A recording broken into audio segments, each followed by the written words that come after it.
Hey guys. This is what if Naruto has dead bone pulse Kekkei Genkai.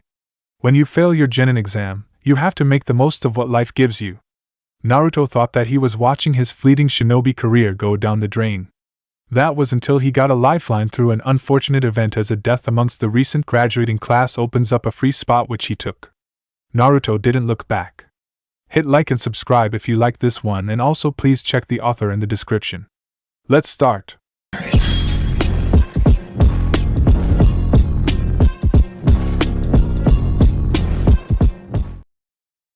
Chapter 1. Grew up in a small town. Naruto hadn't had what you would call an easy life. He was an orphan child who had no memory of his family. All he could remember was getting dropped off at the orphanage, and that was it. It was from this point on that Naruto had to make a living for himself. He knew that the orphanage wasn't going to be able to take care of him when he hit the age of 13. He was going to have to make it on his own, and that was what exactly he intended on doing. He might not have been a star-studded genius like Neji Hyuga, who took out the title of Rookie of the Year with what seemed like little to no effort whatsoever. What Naruto had instead was this insurmountable work ethic. He didn't believe that there was anyone close to having the same work ethic that he had, at least out of his peers. He wanted to become rich and famous.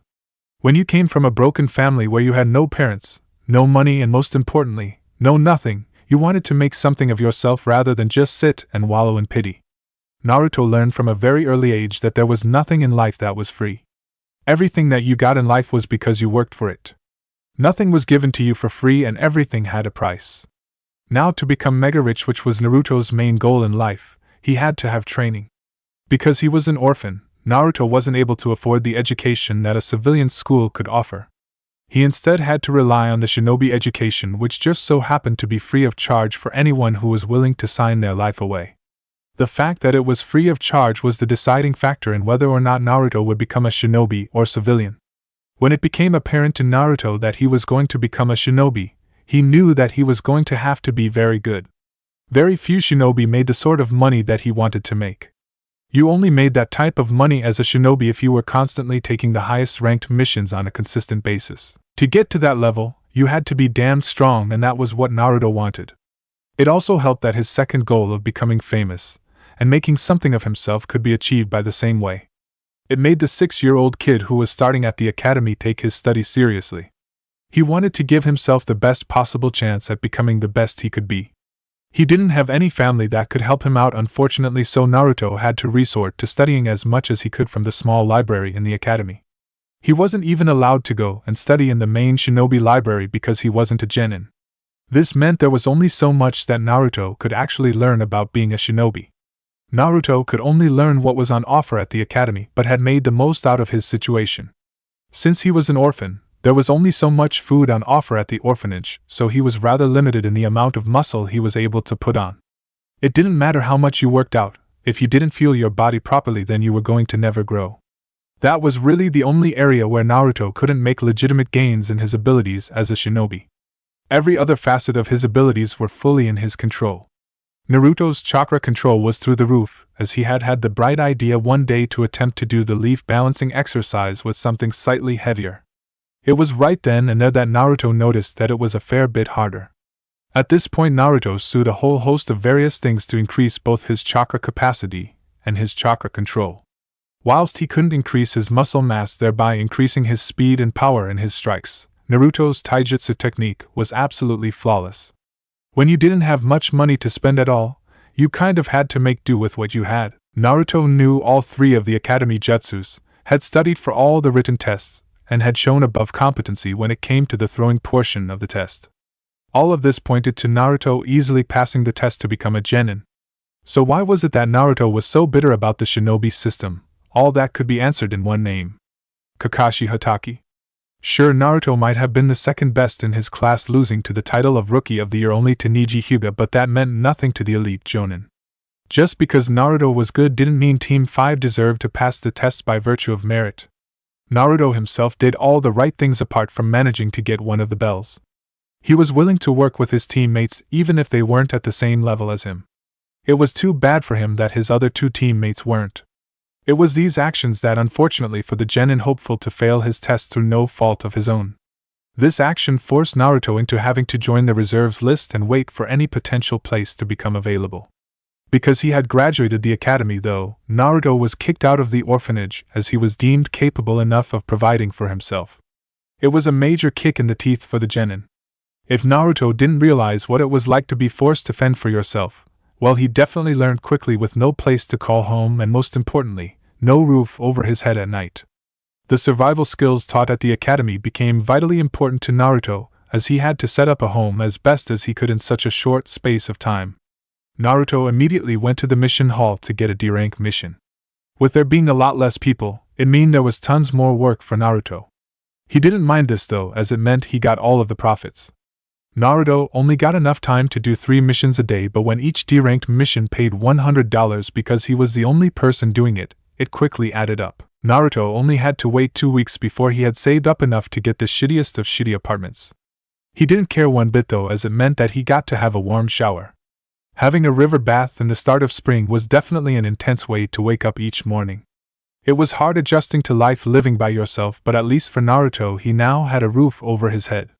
Those 2 weeks at the end of winter having showers with only fresh water coming from a mountain were brutally cold. For at least a month, Naruto didn't have any time to train his skills as a shinobi. All he was doing was completing D-ranked missions. With the fact that he was a genin without a team, he knew that he was not going to be going on any C-ranked missions anytime soon. So without the pressing need to train right away, Naruto focused his attention on building up a safety net of money that he could use in desperate times. Once he had built up to the point where he had 2 months' rent saved up in his bank account, Naruto finally relaxed instead of doing 3 missions a day and moved to a 2-a-day schedule. This time frame allowed Naruto to go to the proper shinobi library, and this was really where he managed to shine in terms of growing in skill. Naruto finally had a much larger array of material that he could learn from. He wasn't just limited to the bare-bone basics. Naruto immediately went to the place where he was interested the most. There was really no surprise whatsoever when he arrived at the elemental ninjutsu section, considering the fact that he was a boy verging on his teenage years. After reading as much as he could on the subject, Naruto went to a shinobi supplies shop and made a small investment that would be the best investment he ever made. Naruto bought a piece of chakra paper and watched how it lit up in flames right in front of his very eyes. The knowledge that he had an affinity for the fire element made Naruto giddy. Despite the fact that he was very much focused on his studies as a shinobi, he was still a kid, and being able to breathe fire was damn cool. Sure, he knew that he could make wind work, but it just wasn't as cool as fire. What Naruto didn't realize at the time was the fact that he had a very strong fire element. The boy spent time attempting to learn the most basic of basic fire ninjutsus from scrolls that he had found in the library. Being able to make a fire would have been very helpful when he was doing glorified camping. It took a month of training, but thankfully Naruto managed to get it to the point where he had learned a C-rank fire ninjutsu. It was by no means as powerful as it could be, but at least it was an offensive jutsu in his arsenal. There was only so much you could strategize with only having access to the basic 3 academy jutsu. Naruto wasn't satisfied with only having learnt 1 fire ninjutsu. There was a thirst for knowledge and power in the boy, and Naruto wanted to be as strong as possible. What started as being able to create 3 fireballs and being at his limits through hard work changed to allow Naruto to throw out 7 of the jutsu. Throughout the training, Naruto had managed to yet again fine-tune his chakra controls so he didn't waste chakra when using the Katan, Enden, Fire Release, Flame Bullet. With the increase in money that Naruto had, it meant that he could finally eat more than what was on offer the boy who used to live at the orphanage. It was crucial for a growing boy, let alone a shinobi at that, to eat at a surplus so that he could build up the body required to be a ninja.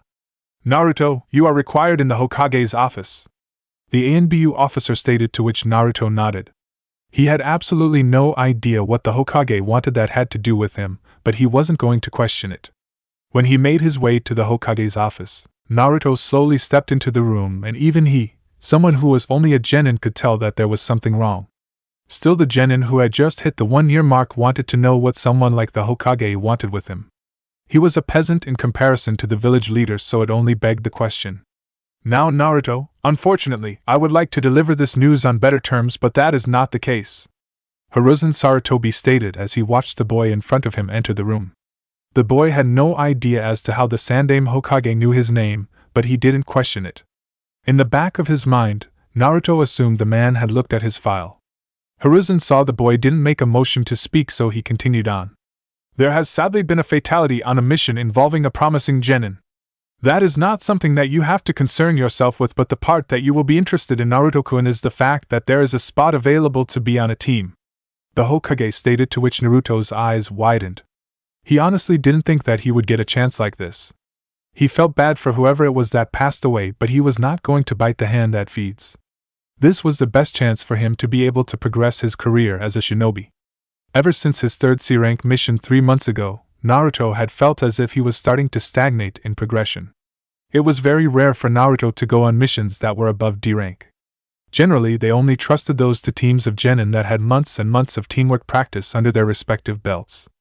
Thank you, Hokage-sama. I promise that you won't regret placing me on that team, Naruto said with giddiness and anticipation. He couldn't wait to see what it was like to be on a team. Hiruzen chuckled. I haven't actually offered you the chance to be on Team 10. The war veteran chuckled even harder to himself when he saw the look of fear on the face of the genin in front of him. He normally didn't get the chance to toy with genin, and it was one of his favorite things to do. Oh, I am sorry, Hokage-sama, Naruto said as he attempted to backpedal and retract his previous statement. Haha, don't worry, boy. Please don't blame this old man for getting a chuckle. I am going to offer the position in Team 10. Your sensei will be the man sitting behind you. It was at this point that Naruto quickly turned around. It was much to his embarrassment that he didn't even realize that there was someone behind him. He really needed to work on that. It was at this point that the man walked over to Naruto and placed his hand on his shoulder. Kid, we're going to have a chat, the Jonin said before he and Naruto disappeared by via the Shun Shinjutsu. As Hiruzen watched on, he knew it was petty, but he couldn't help but not be annoyed at the sight of that boy. Sure, he knew that Konohamaru would have a much better chance at being an adjusted Jinchuriki than Naruto since he had a stronger support network, but he didn't like the fact that his grandson was a Jinchuriki. The two shinobi found themselves in a clearing of land that would one day become familiar to Naruto. My name is Asuma Sarutobi. The first thing I want you to do is to come at me with the intent to kill. I want to see how good you really are, Asuma stated to the son of the fourth Hokage. He had of course read the file of the boy and knew that he was good, but he wanted to see it for himself. This was not the first time that Naruto had heard something this before. The last time he had heard it was when he was in his final genin exam up against Kakashi. He definitely wasn't going to make that mistake again. He was going to show this Jonin just how good he really was. Alright then, you asked for it, Naruto said with a grin on his face. Immediately the boy rocketed off the ground as fast as he could. It was slightly faster than the average genin. Asuma mused that it was about the same speed as the Kiba kid that Kurenai had. For the purpose of the test, Asuma decided to block the first punch rather than dodge it. What has this kid been eating? For someone so skinny, he sure packs a punch. Asuma definitely made sure to dodge rather than block from this point on. Naruto was shocked that he managed to get a glancing blow on his first hit, but then realized that this was just the Jonin playing with him. I should have realized. The difference between myself and Asuma is probably the same as Kakashi. Once Asuma stepped up a gear, Naruto realized just how much a gulf in class it was. Naruto attempted to punch the Sarutobi in the face with a jab, and when that was dodged, he followed it up with a sweeping kick at the ankles of his opponent. During his taijutsu training at the academy, Naruto distinctly remembered the rule of never going in the air unless you had to, because it left you much more vulnerable when you landed. This was his plan, as Naruto realized that he couldn't beat his new sensei in a taijutsu fight. It wasn't even close. Ninjutsu was by far Naruto's better option, as this was the area that he was best at. As this was happening, Asuma could have dodged the attack in a multitude of other ways, but he wanted to see if Naruto could spot the opening and take advantage of it. A small grin appeared on the face of the bearded Jonin as he watched Naruto go through some hand seals and breathe out an impressive ball of fire. The impressive part of this was that Naruto used a jutsu which was normally deemed a C-rank ninjutsu. The power and control that it was used with brought that one in particular up to a B rank. Judging by the fact that Naruto wasn't even breathing any faster than normal meant that his chakra reserves were significantly large for his age. Because of the simple fact that he didn't want to die, Asuma used some wind manipulation and a hand seal to push his body out of the way of the fireball. Katan, Hozenka no Jutsu, Fire Release, Phoenix Sage Fire Technique, Naruto called out, and quickly followed up with another fire ninjutsu. Whilst this one did less damage, there was a greater chance for some damage to be inflicted. Using speed that generally only Jonin had, Asuma dodged the incoming attack. He decided that he had enough of being on the defensive and wanted to see what Naruto was made of. Asuma pulled a kunai out of its holster and threw it at the blonde-haired boy. As the metal sailed through the air, Asuma charged at Naruto with another kunai. Naruto quickly pulled out one of his own and did his best to prolong the fight. Shit! He dodged my attacks like they were nothing, Naruto thought to himself as he struggled to think of something that would catch this Jonin off guard. In a split second, Naruto threw the kunai in his hand at Asuma whilst he was at point-blank range. He didn't even bother to look if the kunai did any damage as Naruto was already pulling out another kunai in case his previous attack missed. It did miss, unfortunately. In a burst of speed, Asuma appeared behind Naruto and held a kunai to the back of his throat. "You're good, kid, but this spar is over. Now let's talk," the man gruffly stated, to which Naruto nodded. He tried his best to calm his racing heart. Once the two of them were sitting down, Asuma spoke up. "So as the Hokage stated, one of my students passed away recently on a mission. None of your teammates are over it, and to be honest, I'm not really either. I'm just making the best out of a bad situation. Because of the situation, I think it is only fair that I tell you what happened." Naruto could tell that this was obviously something that was hard for him to talk about since it was still so fresh in his mind. That's so, Naruto knew that he would always be asking this question if he didn't get answers, and definitely the other two genin would not want to talk about it, that's for sure. "I originally wanted to take my team on a C-rank mission just to show them the ropes of what it means to be a shinobi. Of course, there was no real danger because I myself can do C-rank missions in my sleep. What happened was that the client had lied about the status of the mission. Instead of it being bandits after him, it happened to be the second strongest 7 swordsmen of the mist." Asuma noticed Naruto's eyes widening at the mentioning the name of that group. "Good. I could have fought Zabuza to a standstill, but my genin froze at their first sign of combat against 2 chunin who came after them. The only person who didn't was Shikamaru. It was his first mission, and he did his best to coordinate his 2 teammates, but they had a fucking accomplice who masqueraded as a hunter nin.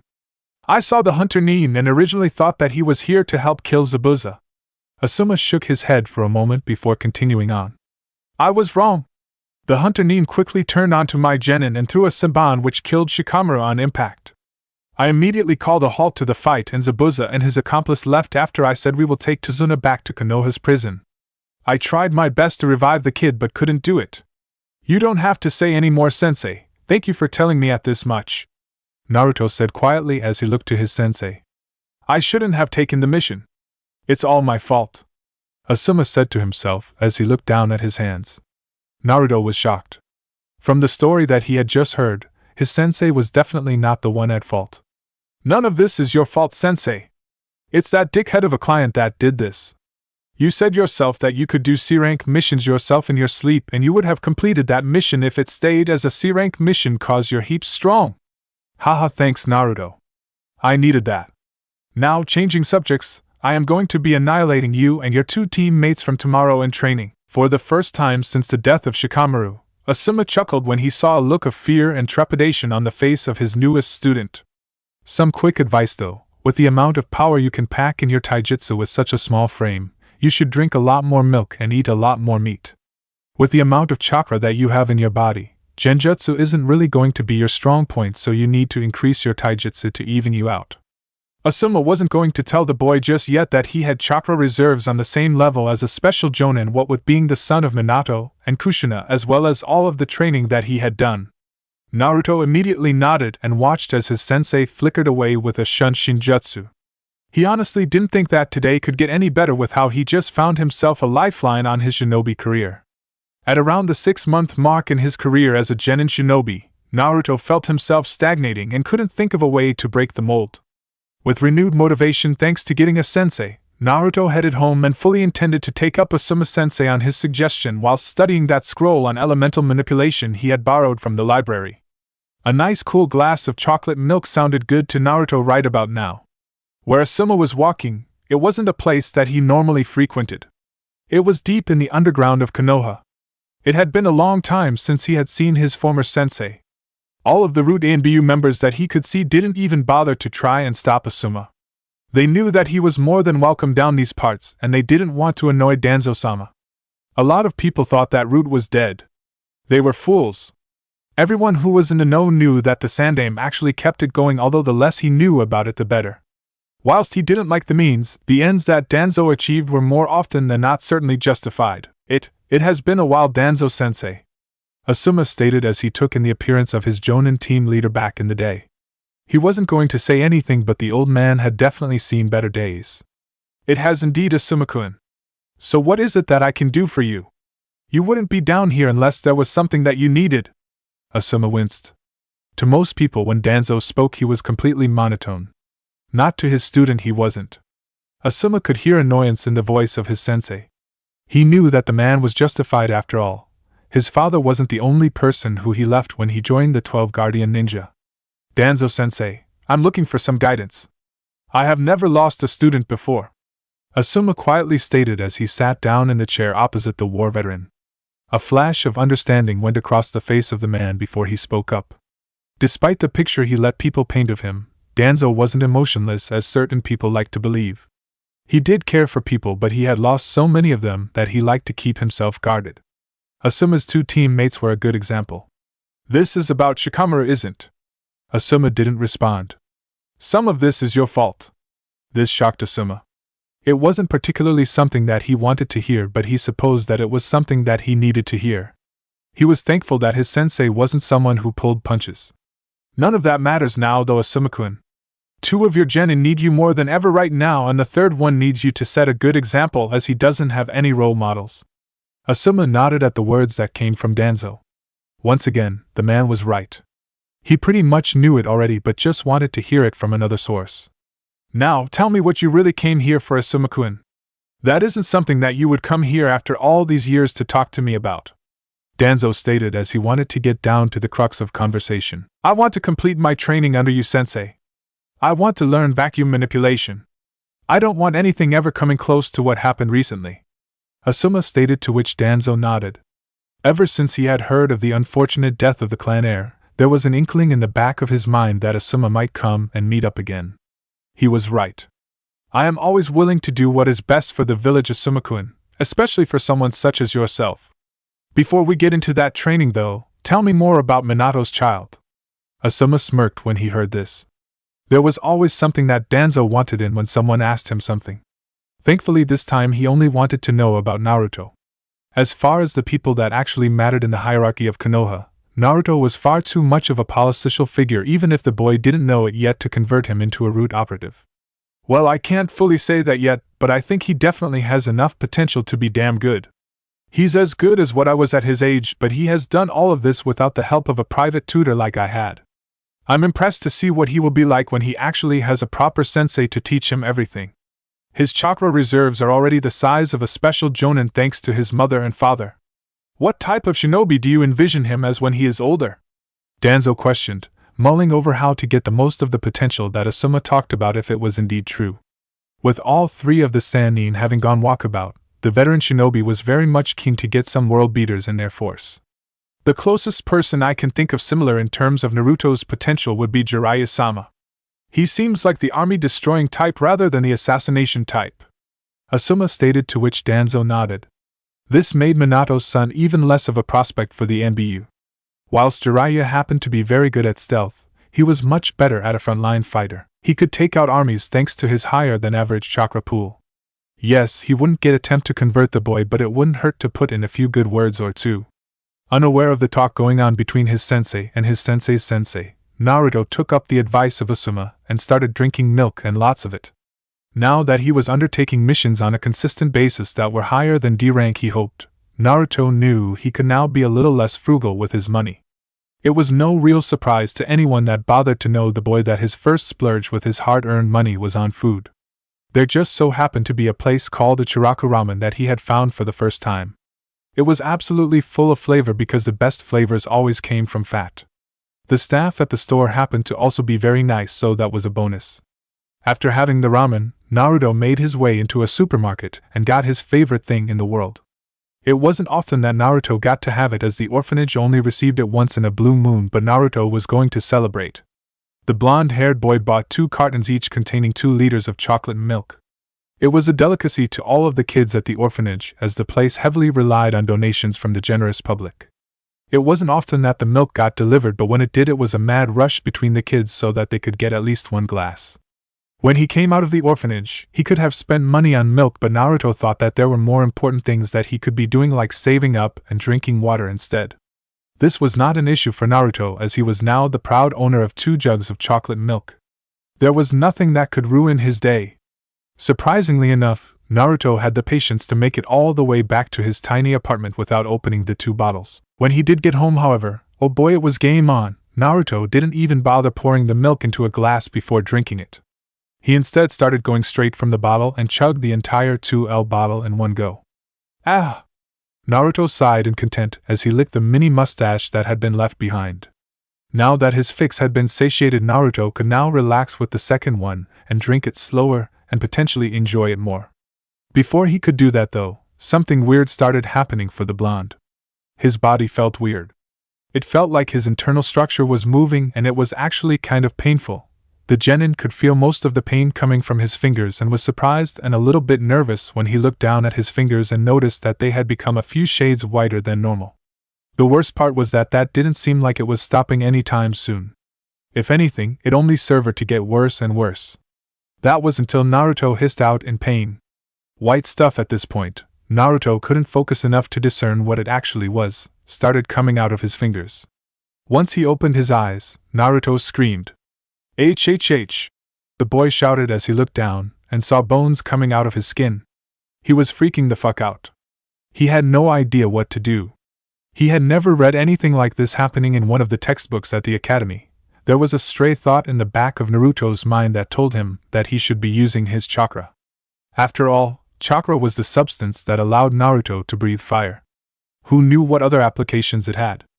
That stray thought turned out to be a lifeline for Naruto, who managed to get the bones to back into his skin.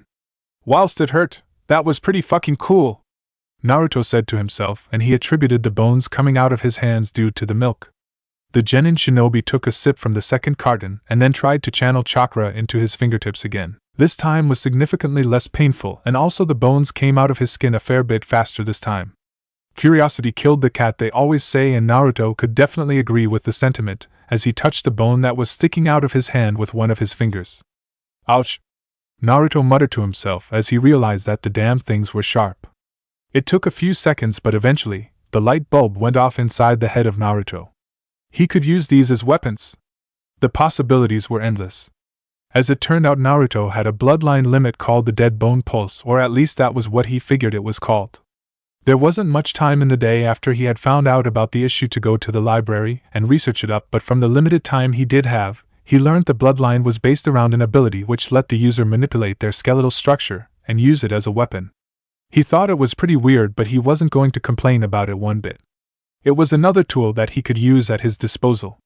He had no idea how he was going to use it, let alone make the most out of the new ability that he had, but he was going to try his best.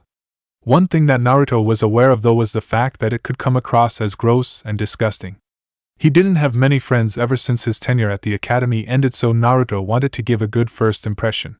He didn't particularly want to burn the chance of making friends the first time he met them by showing how much of a freak he was.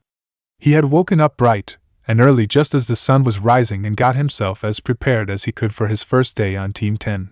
He had no idea what he needed, but he had 2 storage scrolls on him which were full just in case. Today was the beginning of a new lease on his shinobi career, and Naruto was definitely going to make the most out of it. Chapter 2. And when the rain would fall down. Who are you? A blonde-haired girl demanded as she noticed Naruto walk into the clearing that she had deemed hers. On first inspection, he had to admit that she looked pretty good. None of the other girls who were in his year looked as good as this one did. I'm Naruto, he replied to the girl, who seemed to accept this answer for a minute before inquiring about the boy with her hands on her hips and her head leaning forward. Well, what are you doing here? She demanded. After what had happened recently, she wasn't in a particularly friendly mood. The attitude which was coming across from this girl wasn't something that he particularly liked. It made his initial assessment on her attractiveness go down quickly. I'm here to join a new team, and going by the looks of things, I will be joining this team with your friend over there. Apparently, this wasn't something that the girl wanted to hear. Well, fuck off! The formerly pretty, now ugly girl shouted in his face. We don't need you! Even as she said this, her teammate looked up at her in shock. Naruto noted that this was probably out of the ordinary for the girl, but he wasn't going to let her take a free shot at him. Me and Chuji will manage just fine without you. Asuma-sensei will train us so hard that we will destroy 3-man Genin teams with only 2 people. We don't need a replacement for Shikamaru, the girl passionately declared, to which Naruto was slightly impressed by. He didn't like the girl, but he could at least appreciate her work ethic. It was what you needed to get to the top. It's nice to see you 3 have met. Now, if names haven't been given yet, I will do that all for you. This here is Ino Yamanaka, Asuma mentioned as he pointed to the lone girl in the team. The guy sitting down there looking up at the clouds is Chuji Akimichi. It was at this point that Chuji gave a brief wave of his hand to show that he was not dead. Finally, Ino and Chuji, this is your new teammate Naruto Uzumaki. He is a genin who graduated a year before you. Ino looked like she was just about to burst out in a rebuttal of this, but Asuma saw it coming. Look, Ino. I don't care if you don't like him, I really don't, but you will not question this order, and you will do your best to have the best teamwork bar none. Do I make myself clear? The bearded jonin stated in a commanding tone. It dared anyone stupid to question him. Ino was tempted to take him up on that offer, but after a stare down between the two, she wisely decided to back down and let her sensei finish speaking. Good, Asuma said in response to Ino backing down. All right. Now I will be the first to admit that I made a few mistakes on the last mission. Before Asuma could continue on, he was stopped by Ino. It wasn't your fault, sensei. It was that pathetic piece of drunk trash's fault for Shikakun having to bail us out, Ino stated as tears started coming out of her eyes. With his life having been taken away so abruptly, it made the blonde-haired girl realize just how much of a bad friend she had been. The platinum blonde vowed on that day to become a much better friend to Chuji, as he was the last remaining person of her extended family. Being the prideful girl that she was, Ino quickly wiped away the tears from her face. The surprising thing for Asuma was that Ino wasn't wearing any makeup. He would wait and see just how long this lasted. Thanks for that, Ino. What I should have said that was that we can definitely learn from what happened. I initially wanted to let you guys see what a real mission was like after some basic training to make sure you could function well as a team. I've seen the error in that and have decided that we are going to be on a month-long boot camp. We won't be taking any missions until the month is over from now, and you 3 have improved dramatically in skill. It's not that I think that you're bad shinobi. I just want to make you 3 so overqualified for whatever mission you are going on that nothing bad happens. Asuma lectured to his students, who nodded, although Naruto knew that it was going to be a hit to his bank account. He wouldn't have time to take as many missions as what he used to. He was going to have to watch what he spent his money on. It was a calculated investment on the part of Naruto. He would lose some potential earnings in the short term to make dividends in the long term through higher ranked missions as a jonin. First thing that I want you 3 to do is tree climbing. All of you come over here, Asuma said as he pointed to 3 trees. What I want you to do is channel chakra into your feet and plant them on the tree. When you try and leave the ground, you will feel a pull on your chakra, and it relates to how much weight you have to balance. The more weight you have, the more chakra you have to use. Here, I will give you an example, Asuma said and demonstrated how to do chakra climbing. All 3 of the genin were wide-eyed as they saw just what their sensei was capable of. They didn't know that anything like this was possible. It is probably best if you start lying down with your feet at the base of the tree. Walk up as slow as possible. Now get to it, Asuma stated, to which the trio nodded. They didn't want to lose amongst their peers, and Naruto himself wanted to give a good impression to his 2 new teammates. Ino was the first of the group to go, and to Naruto's surprise, she got it first go. It was a little shaky at the start, but once her mind-muscle connection got in sync, it was a piece of cake for the blonde girl. Ha! This is too easy, sensei. Was this supposed to be hard or something? Chuji was up next, and he managed to make it halfway up before he had to let go and fell down to the ground. His ingrained training meant that he landed fine, and no damage was done. Unlike Ino, Chuji was simply silent during his first attempt at tree climbing. Naruto watched the other 2 with a keen eye and also remembered how he improved his chakra control earlier by doing the leaf balancing exercise, but with heavier objects. A determined look appeared on the face of Naruto as he had a general idea of what he wanted to do. It was even sketchier than when Ino attempted it, and it looked like for a moment that he could screw it up, but the perseverance of the boy shone through, and he staggered for a bit, and before taking a big deep breath. Once his mind was cleared, Naruto calmly walked up the tree on his first time. Asuma was impressed with Naruto. He fully expected Ino to get it on her first go simply for the fact that she had horrendous chakra reserves, which by virtue gave her superb chakra control. Chuji was about on par, but Naruto was the real surprise. For someone with such a large supply of chakra at such a young age, it was impressive. Alright then. Ino and Chuji, stick with tree climbing. Naruto, come with me. Asuma stated, and Naruto nodded. Hey! Wait a minute! Why does he get to go and do something new when I did even better than him? Ino shouted out from the top of the tree. She was furious that this guy was getting what she thought was special treatment. Naruto himself was curious because he too thought that the girl did better than him.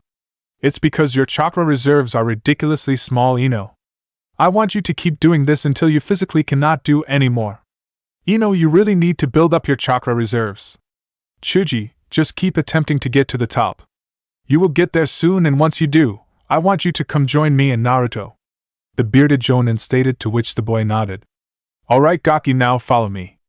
The sensei of the team said, to which Naruto nodded. Alright, what I want you to do here is try and walk on water like you do going up trees. The only difference this time around though is that the surface of the water is always constantly changing, so you will need to be able to fluctuate your chakra levels so that you keep balance. I'll be coming back, and whether you have water walking down, we will be moving on to something else. Naruto nodded and had a determined look on his face. He was going to complete this. With the warm-up out of the way, it is now time for my favorite part. This is the part where I break you, haha. The grin on the face of Asuma made the three shinobi in training grimace with fear. They didn't know what the man planned to do, but they knew that it wasn't exactly going to be pretty. We're going to be doing some physical training, so drop down and give me 10 push-ups. Asuma stated in a tone that demanded compliance. But Asuma-sensei, I don't want to become buff. Sasuke-kun won't like a muscly steroid freak for a girlfriend. Ino complained. Not so much because she was afraid of putting in the work, but because she wouldn't like the outcome it provided. Ino, do you want bigger boobs? When he saw the nod from the girl, Asuma continued on. Well, do some push-ups. Do you want that flat stomach? Well, do some planks. Do you want a nice firm butt? Do some squats. Do you want to get rid of your wobbly arms? Well, you get cracking on those chin-ups. Ino still didn't look convinced after this from her sensei, so he tried going at it from a different angle. Ino-chan, do you think that Kurenai looked really good when she came up to pick her team? When he saw the vigorous nod, Asuma knew that he had won. Well, the two of us are good friends and we've trained together, and I know that she does all those exercises and more to get her body looking the way it does. Oh, so you're good friends with Kurenai-sensei and you have seen her train heaps. Is there something that you aren't telling us, sensei? The previously angry tone turned into something more upbeat and devilishly curious. A bead of sweat went down the side of Asuma's face. Well, you see, stop stalling and give me some damn push-ups, Ino. Asuma replied as he attempted to get control of the situation at hand. Naruto took notice on his fifth push-up that maybe Ino wasn't that bad. He had no idea what it was like to lose someone close to him. He guessed that this was just part of the grieving process. Shaking his head, Naruto got back to work as Choji was beating him in the push-up. Ino managed 7 push-ups, Naruto managed 20, but Choji was the winner here with 24. Alright, you guys have 2 minutes rest and then you're going to do as many push-ups as you can again. Ino didn't like it, but apart from a few grumblings, there was no real form of rebellion. The next time around the numbers were a fair bit different. Chuji was the big difference as he got 20, Naruto got 19 whilst Ino still hit 7 push-ups. It just went to show what the trio needed to work on. Chuji needed to build endurance, Naruto needed to build muscular strength, and Ino needed to build both. This continued on for 5 sets before Asuma decided to change things up, much to the joy of his students. You guys are doing the exact same thing this time around, but you are doing dips. I guess I see why Guy likes doing this so much, Asuma said to himself as he trailed off towards the end. The trio complained but got set out on doing the dips. Ino wanted to cry, her chest and triceps hurt so much. The only reason why she was still doing this was because of her desire to get bigger boobs, just like Asuma had told her it would. Just when they thought it over, as their sensei had told them that it was the last exercise involving their chests, A cheer of jubilation from Ino was a bit too early though as Asuma chuckled once more. What, you think that was it? Oh no! You guys get to do pull-ups. If all three of you make it through this workout, then I'll shout you guys lunch. Ino could only groan. Death, that was literally what Naruto felt like he was experiencing. Every single part of his body was absolutely aching. He was feeling sore in every single muscle group that he knew of and some that he didn't even know existed. The only reason why the boy continued on was because of his desire for free food. He was beyond starving, and the thought of not having to part with his hard-earned cash was something that Naruto was very much interested in exploring. Good work, kids! You just completed the workout. Now go and drink some water and stretch out your body. If you don't, you will be extra sore tomorrow morning. What Asuma didn't tell these kids was that they would be very sore tomorrow morning whether they stretched or not. Just so you guys know, that is the workout that I used when I was trying to go from Chunin to Jonin. You guys did really well, and I'm proud that you didn't give up, Asuma stated as he took a drag from his cigarette. You know, sensei, that's really bad for you, Naruto said with a look of annoyance on his face. I'm not going to stop, so you are gonna have to get used to it, Gaki, and if you're not down with that, then I've got 2 words for ya: no food. Naruto looked horrified at prospect of no free food, so he wisely stopped his lips from moving. Ino, who looked on at the scene, found a little bit of respect for her new teammate. At least he didn't like Asuma smoking as much as she did. Today was just going to be some training, so you 3 are all free to go, but remember, I want you at the training ground ready to train at 8 in the morning. When his 3 students nodded, Asuma prepared to leave but stalled when he saw his newest one look at him as if he was going to ask a question. Yes? Asuma asked with a curious expression on his face. He waited for his student to speak up. Naruto looked a little unconvinced as to whether or not to talk about it, and he was kind of having second thoughts. Asuma-sensei, not around here. There is something that I want to talk to you about, but not around here. This made the Jonin-sensei curious, so he nodded. He wanted to hear what Naruto had to say. The 2 of them made their way to the training ground once more to provide an ideal location to talk in private. So what is it that you want to tell me, Naruto? Asuma questioned now that they were in the clearing. Naruto gulped. There was no backing out now. Sensei, when you said yesterday to drink heaps of milk, my body had a reaction, and I'm not quite sure if it was a good one or a bad one yet. Now this definitely got the curiosity of the Jonin, and he waited for Naruto to continue on speaking. When I had the milk, I felt my body moving internally, and then this happened. As Naruto said this, he concentrated on his hand, and Asuma watching in fascination as a bone came out of each and every finger of Naruto's right hand. Amazing, Asuma said as he couldn't believe what his eyes were telling his brain. Never in a million years did he think he would see another Kagaya bloodline. One of the first people he went up against in a Chunin exam was a holder of the dead bone pulse bloodline limit. He saw firsthand just how dangerous the bones could be when used as weapons. This opens up so many possibilities, Asuma stated as his mind was racing with the reveal of something groundbreaking in terms of Konoha. Also, if it wasn't for the fact that the Mist Village was so weak at the moment, it could potentially start a war. Alright, Naruto, I'm thankful for you telling me that. Tomorrow when we are training, we will start attempting to incorporate your bloodline into your taijutsu. For now though, what I want you to do is go home and start practicing making the bones come out as quickly as possible and also from as many spots on your body as possible. Naruto nodded. Also Naruto, don't advertise the fact that you have the bloodline. At the moment you aren't strong enough to fight off potential kidnappers who could come after you. This put the fear into Naruto. How was it going to make tons of bank if there were threats to his life? That being said, if you are in a position where you or any of your comrades' lives are in jeopardy, I want you to use it, you got that? Naruto once more nodded at what Asuma was saying. This time though it was slightly more forceful. Good. Now I want you to go home and practice with your bloodline. Also Gaki, with you having the dead bone pulse ability, calcium is going to be your best friend, so I want you drinking copious amounts of milk and eating a lot of cheese. Naruto merely smirked when he heard this. Hearing orders that he had to drink milk and lots of it was not the worst thing in the world to hear at all. Yeah, he was definitely going to drink lots of chocolate milk. Oh, and cheese wasn't that bad either. Whilst you're doing that, I am going to find some training material on how best to train your bloodline. It's rather unique to say the least, Asuma said whilst chuckling. When he finished saying this, the 2 of them went their separate ways. As Naruto went to go and splurge on chocolate milk, the Jonin tossed up some ideas in his head on whether or not he should do something. In the end, he decided that for the safety of his student, he should, and he didn't want another student's death on his conscience. Asuma headed towards his sensei Danzo once again. I am surprised you have come to visit me so soon since our last meeting. Generally, it is at least a year between visits. Danzo stated without even opening his eyes. Asuma grimaced. No matter how many times he spoke with his sensei, every single time, he still felt like a child. Sorry, I'll try to come here more often. Actually, the reason why I am here is because of some interesting recent developments. Danzo didn't speak. He simply waited for his student to continue on speaking. Correct me if I'm wrong, but aren't bloodlines created from children of Jinchuriki? Asuma questioned, which made the single visible eye of Danzo actually become visible when his eyes widened. Admittedly, he had forgot about that fact, and this was compounded by the fact Minato's son had not shown any signs of having a bloodline.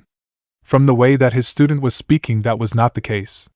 It seemed the fourth Hokage's son had a bloodline, but which one was the question? Seeing the multitude expressions going on the face of Danzo, Asuma continued on. Naruto has the dead bone pulse of the Kagaya clan. When he heard this, Danzo was internally licking his lips. Out of all the Kekkei Genkais that were out in the world, in the veteran shinobi's mind, the bloodline of the Kagaya clan was the most valuable. It seems that Minato had some Kagaya DNA inside of him when his father moved from the Mist Village into Konoha. That combined with Kushina being the Jinchuriki must have been enough for the boy to obtain the Kekkei Genkai. Danzo mused to himself. Once Minato started becoming even close to becoming the Hokage, the War Hawk made it his mission to find out as much information about the orphan boy as possible. He managed to find out more than the boy himself knew. Yes, so as you can see, Danzo-sensei, having a bloodline such as this on my team makes it difficult to fully train Naruto to become the best that he can be. The brat told me that he only manifested the bloodline last night when he drank a lot of calcium. When he told me about this just a little while ago, I told him to spend all night practicing on making the bones come out of every angle as fast as possible. Danzo nodded in agreement. Yes. You have done the right thing. If memory serves me correct, in my old age, the Kagaya could also fire finger bone bullets off at people, so get the child to work on that as well. Whilst that is happening, I will send some rude shinobi to Kirigakure and get them to steal as many clan secrets about the Kagaya clan as possible. He will still have to recreate whatever jutsu that are found, but at least having the writing will make the boy be able to do it. Asuma was surprised. For someone like Danzo, that was definitely high praise. Out of all of the genin that Asuma had seen, he thought that Naruto was the best of the lot, even if he was a little biased. The only contender for that title would be the Hyuga on Guy's team. Now tell me, Asuma-kun, what have you told Naruto to do with his ability? I've told him to keep it under wraps for the time being. If he needs to use it, then by all means use it, but don't advertise the fact you have it. Danzo nodded in agreement. It wasn't so much the threat of Kirigakure sanctioning a war with Konoha that worried the War Hawk. Konoha was more than powerful to deal with that war-torn state with ease if it came down to it. No, it was the potential assassins/kidnappers that Danzo wanted to keep at bay.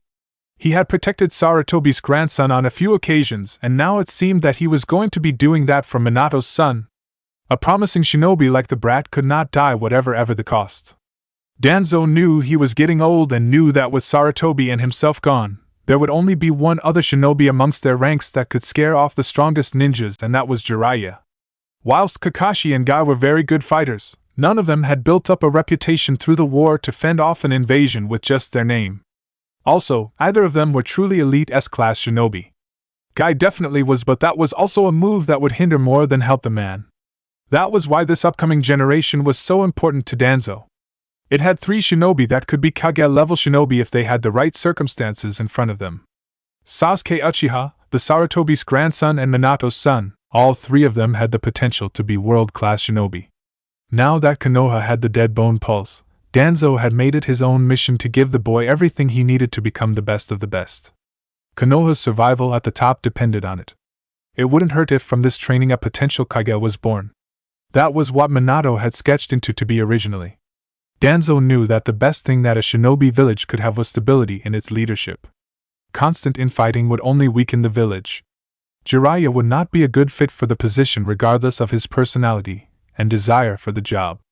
No, they needed someone younger who could lead the village into prosperity for the better part of half a century, just like Hiruzen had done. And if he could help make whoever that shinobi just so happened to be of how the world worked, then the old war veteran knew he could die a happy and fulfilled life knowing that he had done his very best for the village he loved. The two wise shinobi stayed talking with one another for a little while before Danzo had to go and attend to his position as head of the ANBU. Asuma nodded and headed out with the man. Once they were out in the fresh air, the two went their separate ways and Asuma went to go practice the information that the scroll on vacuum manipulation provided courtesy of his former sensei. The next morning came and Naruto made his way to the training ground. He seriously hoped that he wouldn't be tasked with doing the same workout or even a similar workout because that last one absolutely destroyed him. Asuma mentioned that today was going to be taijutsu focused today, so whilst not specifically targeting muscles, they would no doubt get some activity thrown their way. He even did what his sensei had told him and eat tons of meat and drink lots of milk, and yet he was still sore all over. He hated to imagine what it would be like if he didn't do any of these things. The upside of this though was that because of all of the milk, Naruto felt really strong. Naruto put it down to the calcium which he had been studying up on ever since he found out about his special ability. Naruto was giddy. It had only been one day with having a proper sensei, but he was already seeing far more results now than he ever did when training by himself. He couldn't wait to see where he was at in 2 to 3 months' time. As he walked to his new home away from home, which was training ground 10, Naruto had to take a double look. There was one of his teammates sitting down next to a tree, and he had to admit that even though her best form of contraception was her personality, she still looked pretty good. Ino meanwhile noticed this and couldn't help but externally smirk and internally giggle. The problem with going after a guy such as Sasuke Uchiha was the fact that you never got any form of reinforcement that you did indeed look good. Seeing the new guy, she hadn't even bothered to learn his name yet. Look at her like that made the platinum blonde's confidence go even higher than it already was. Not that she needed it or anything. Now that she looked at the boy who was apparently a year older than herself, she noticed that he wasn't half bad. Obviously he was no Sasuke-kun, but then again, who was? If he put some muscle on that bony frame of his, he would look pretty good. At the moment, he was average, but Ino was sure that if she had some money to spend, she could make him look good. Ever since the death of her brother from another mother, Shikamaru, Ino had had an epiphany. Boys were no longer as important to her as what they once were. Sure, she was still just as shallow and judged boys solely on their looks, but she had higher priorities now. Ino now wanted to focus on her career so that when she did have her downtime, she would be able to enjoy it in the company of all of her friends. She didn't want to see anyone that she cared about die like Shikamaru. The blonde-haired girl had even taken it upon herself to spend a fair bit of time with Shikaku and learn as much as she possibly could from the man. Of course, none of this was related to the shadow jutsus that the clan was famous for around the world. Ino simply had the opinion growing up that Shikaku was the smartest man in the world, and she wanted to learn battle strategy from such a man. If she could be half as smart but twice as determined as Shikamaru, Ino deemed that she would consider it a success. Not only had she asked Shikaku for help, but Ino had gone straight to her father and demanded more intensive training on their clan's special jutsus. If that wasn't enough to tell people that Ino Yamanaka was now taking her shinobi career seriously, then the fact that she had quit her diet definitely did. She no longer solely ate soup and celery for her sole sources of nutritional content. Thanks to the help of Chusa, Ino was now eating the right food for a growing kunoichi her age. The blonde was willing to gain a fair bit of fat if it meant that she was able to protect her friends. The funny thing was that Ino hadn't noticed a change on the scales. Her father had simply told her that she was exercising a lot more and needed a substantial increase in the amount of fuel she was ingesting. What her mother had told her, though, was far more important as far as the girl was concerned. Fat was very much important in the process of hormone development. It also helped keep your skin healthy and your hair shiny. Most importantly, though, fat was what gave your boobs mass. When she heard that, Ino was sold. Chapter 3. I'd just stare out my window. 1 month. That's how much time had passed since Naruto had joined Team 10. Sure, his finances had been affected a bit with the fact that he was not going on as many missions as what he used to, but the offset in the amount of training that he was getting in return more than made up for it. "Come on, Choji, is this the best that you have?" Naruto demanded as he launched a punch at the Akimichi clan member. There was a look of conflict high on the face of Choji as he didn't want to hurt his friends. Yes, that was right. Naruto had his first friend since becoming a member of the team. Choji was a really nice boy as far as Naruto was concerned, but he lacked the conviction in being able to carry through. There was no way that he would be able to get away with that in the field. "I don't to hurt you, Naruto," Choji replied. Ever since the death of Shikamaru, Choji had been undecided on whether or not he wanted to be a ninja. The good thing about Naruto was that for the first time since his best friend left him to a better place, Naruto had not once asked him about Shikamaru. It was a respite that Choji was very grateful for. It allowed the Akimichi to be what he was, a boy. Naruto was frustrated meanwhile. He wanted a proper opponent on his level.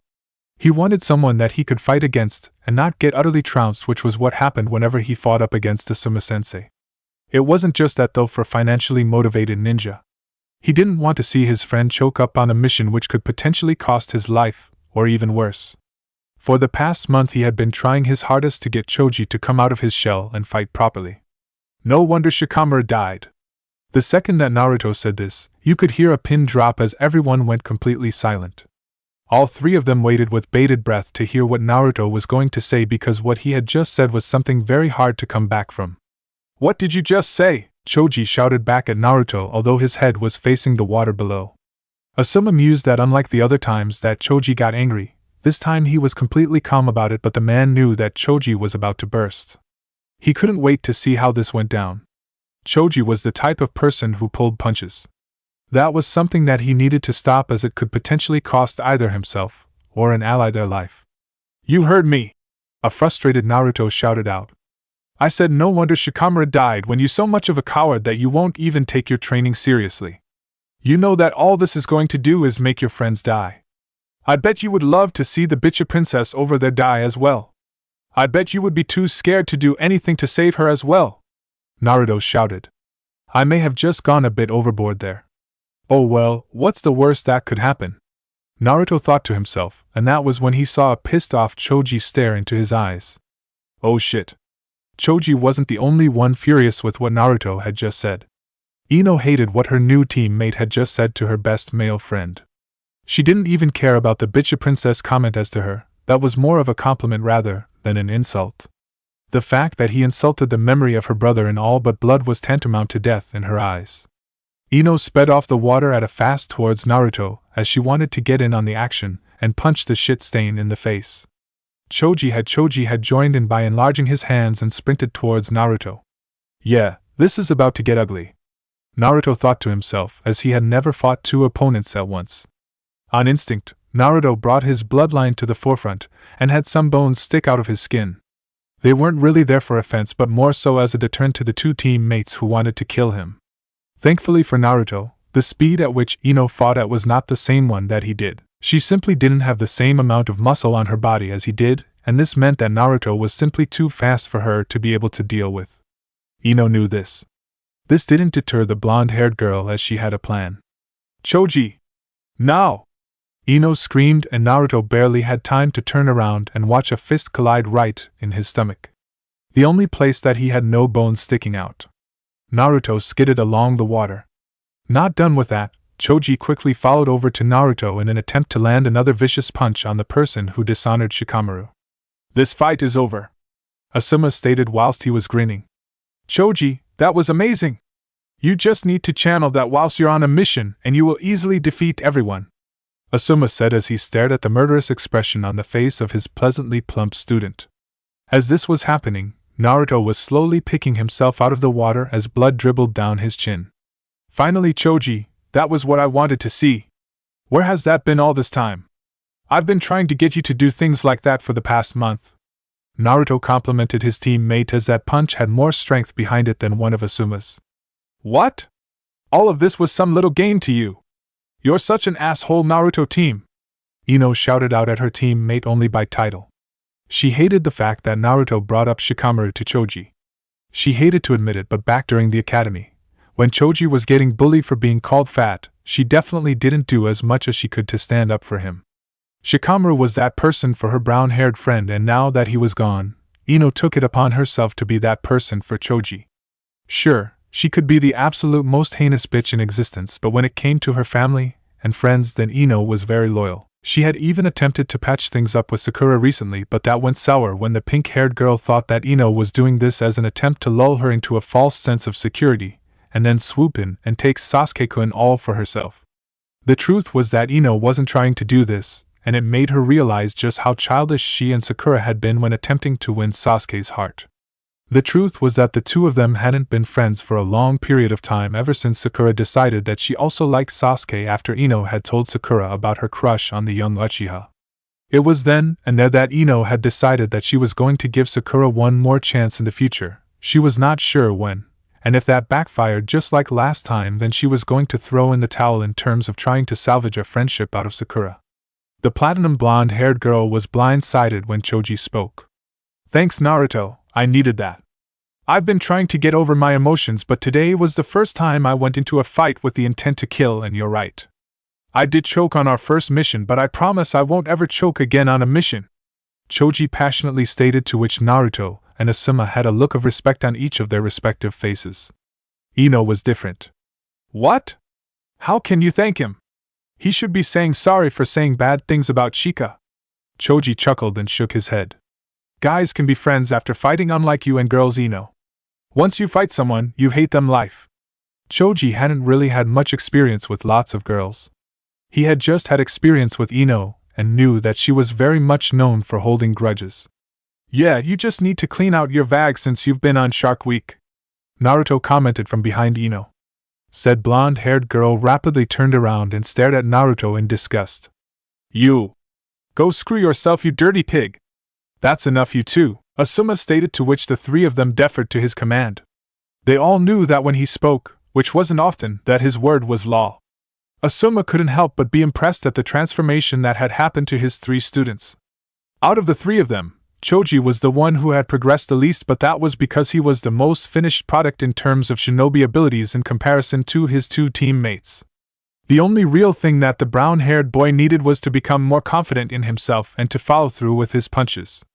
That being said, Choji had gotten to the point where he could now fight whilst standing on water.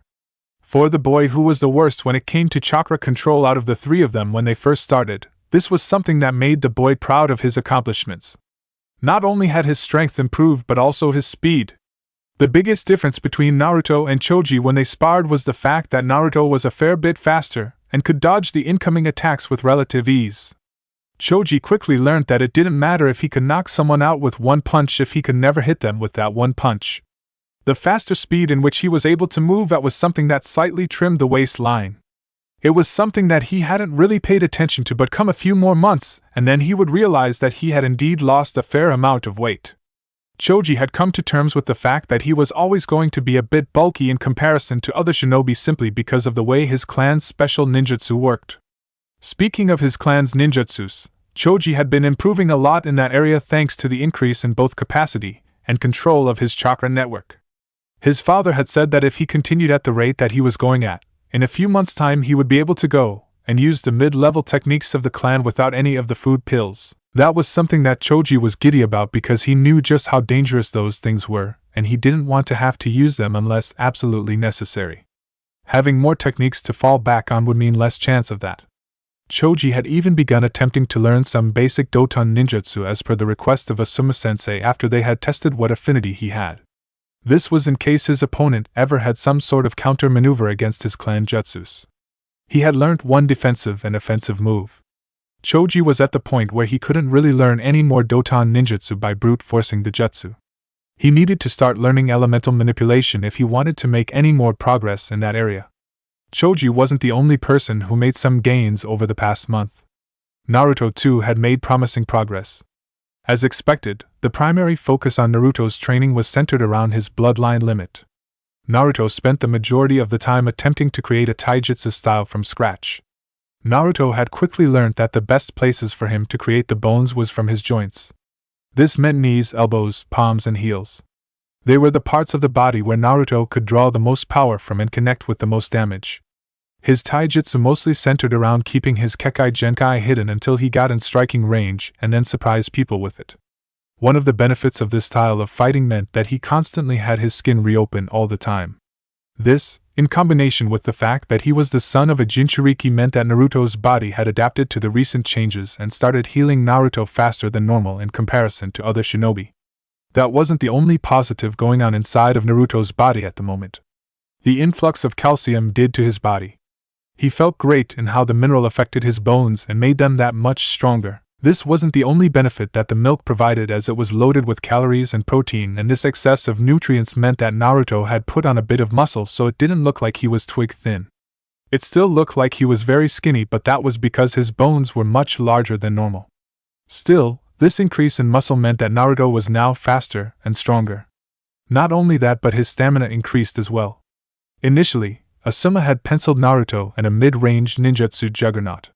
This was solely based on his lineage, as having a Hokage and a Jinchuriki definitely meant that you would have higher chakra reserves than most other kids. Now when the Jonin looked at Naruto, he saw the boy being some kind of ninjutsu/taijutsu hybrid shinobi. The Yanden Reikage seemed to make it work pretty well. In the space of a month, Naruto had managed to learn the first stage of elemental manipulation, where he had to start a fire on a very green leaf and then keep it from touching the edges of the leaf. Now for Naruto, the next step for the blonde-haired boy was to do it with a dry, dead leaf. Eventually, the goal was to be able to do it with styrofoam, and then he would be delving into the realm of advanced katan manipulation.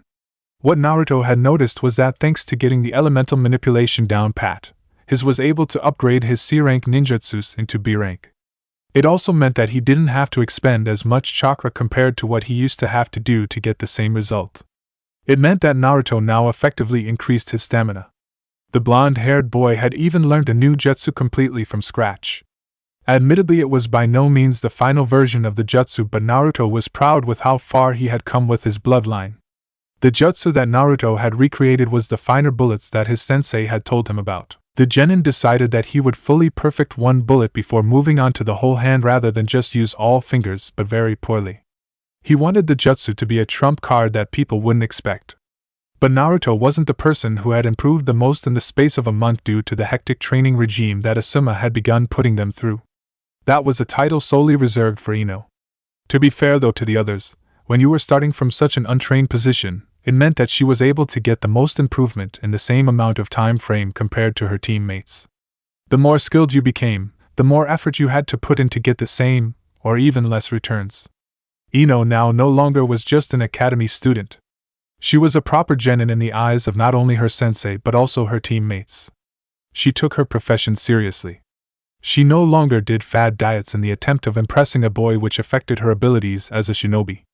With her improved diet, Ino managed to build some muscle, which not only made her faster, stronger, gave her more longevity and stamina in a fight, but it also made her but firmer, boobs bigger, lose the flab under her arms, tighten her stomach up a bit.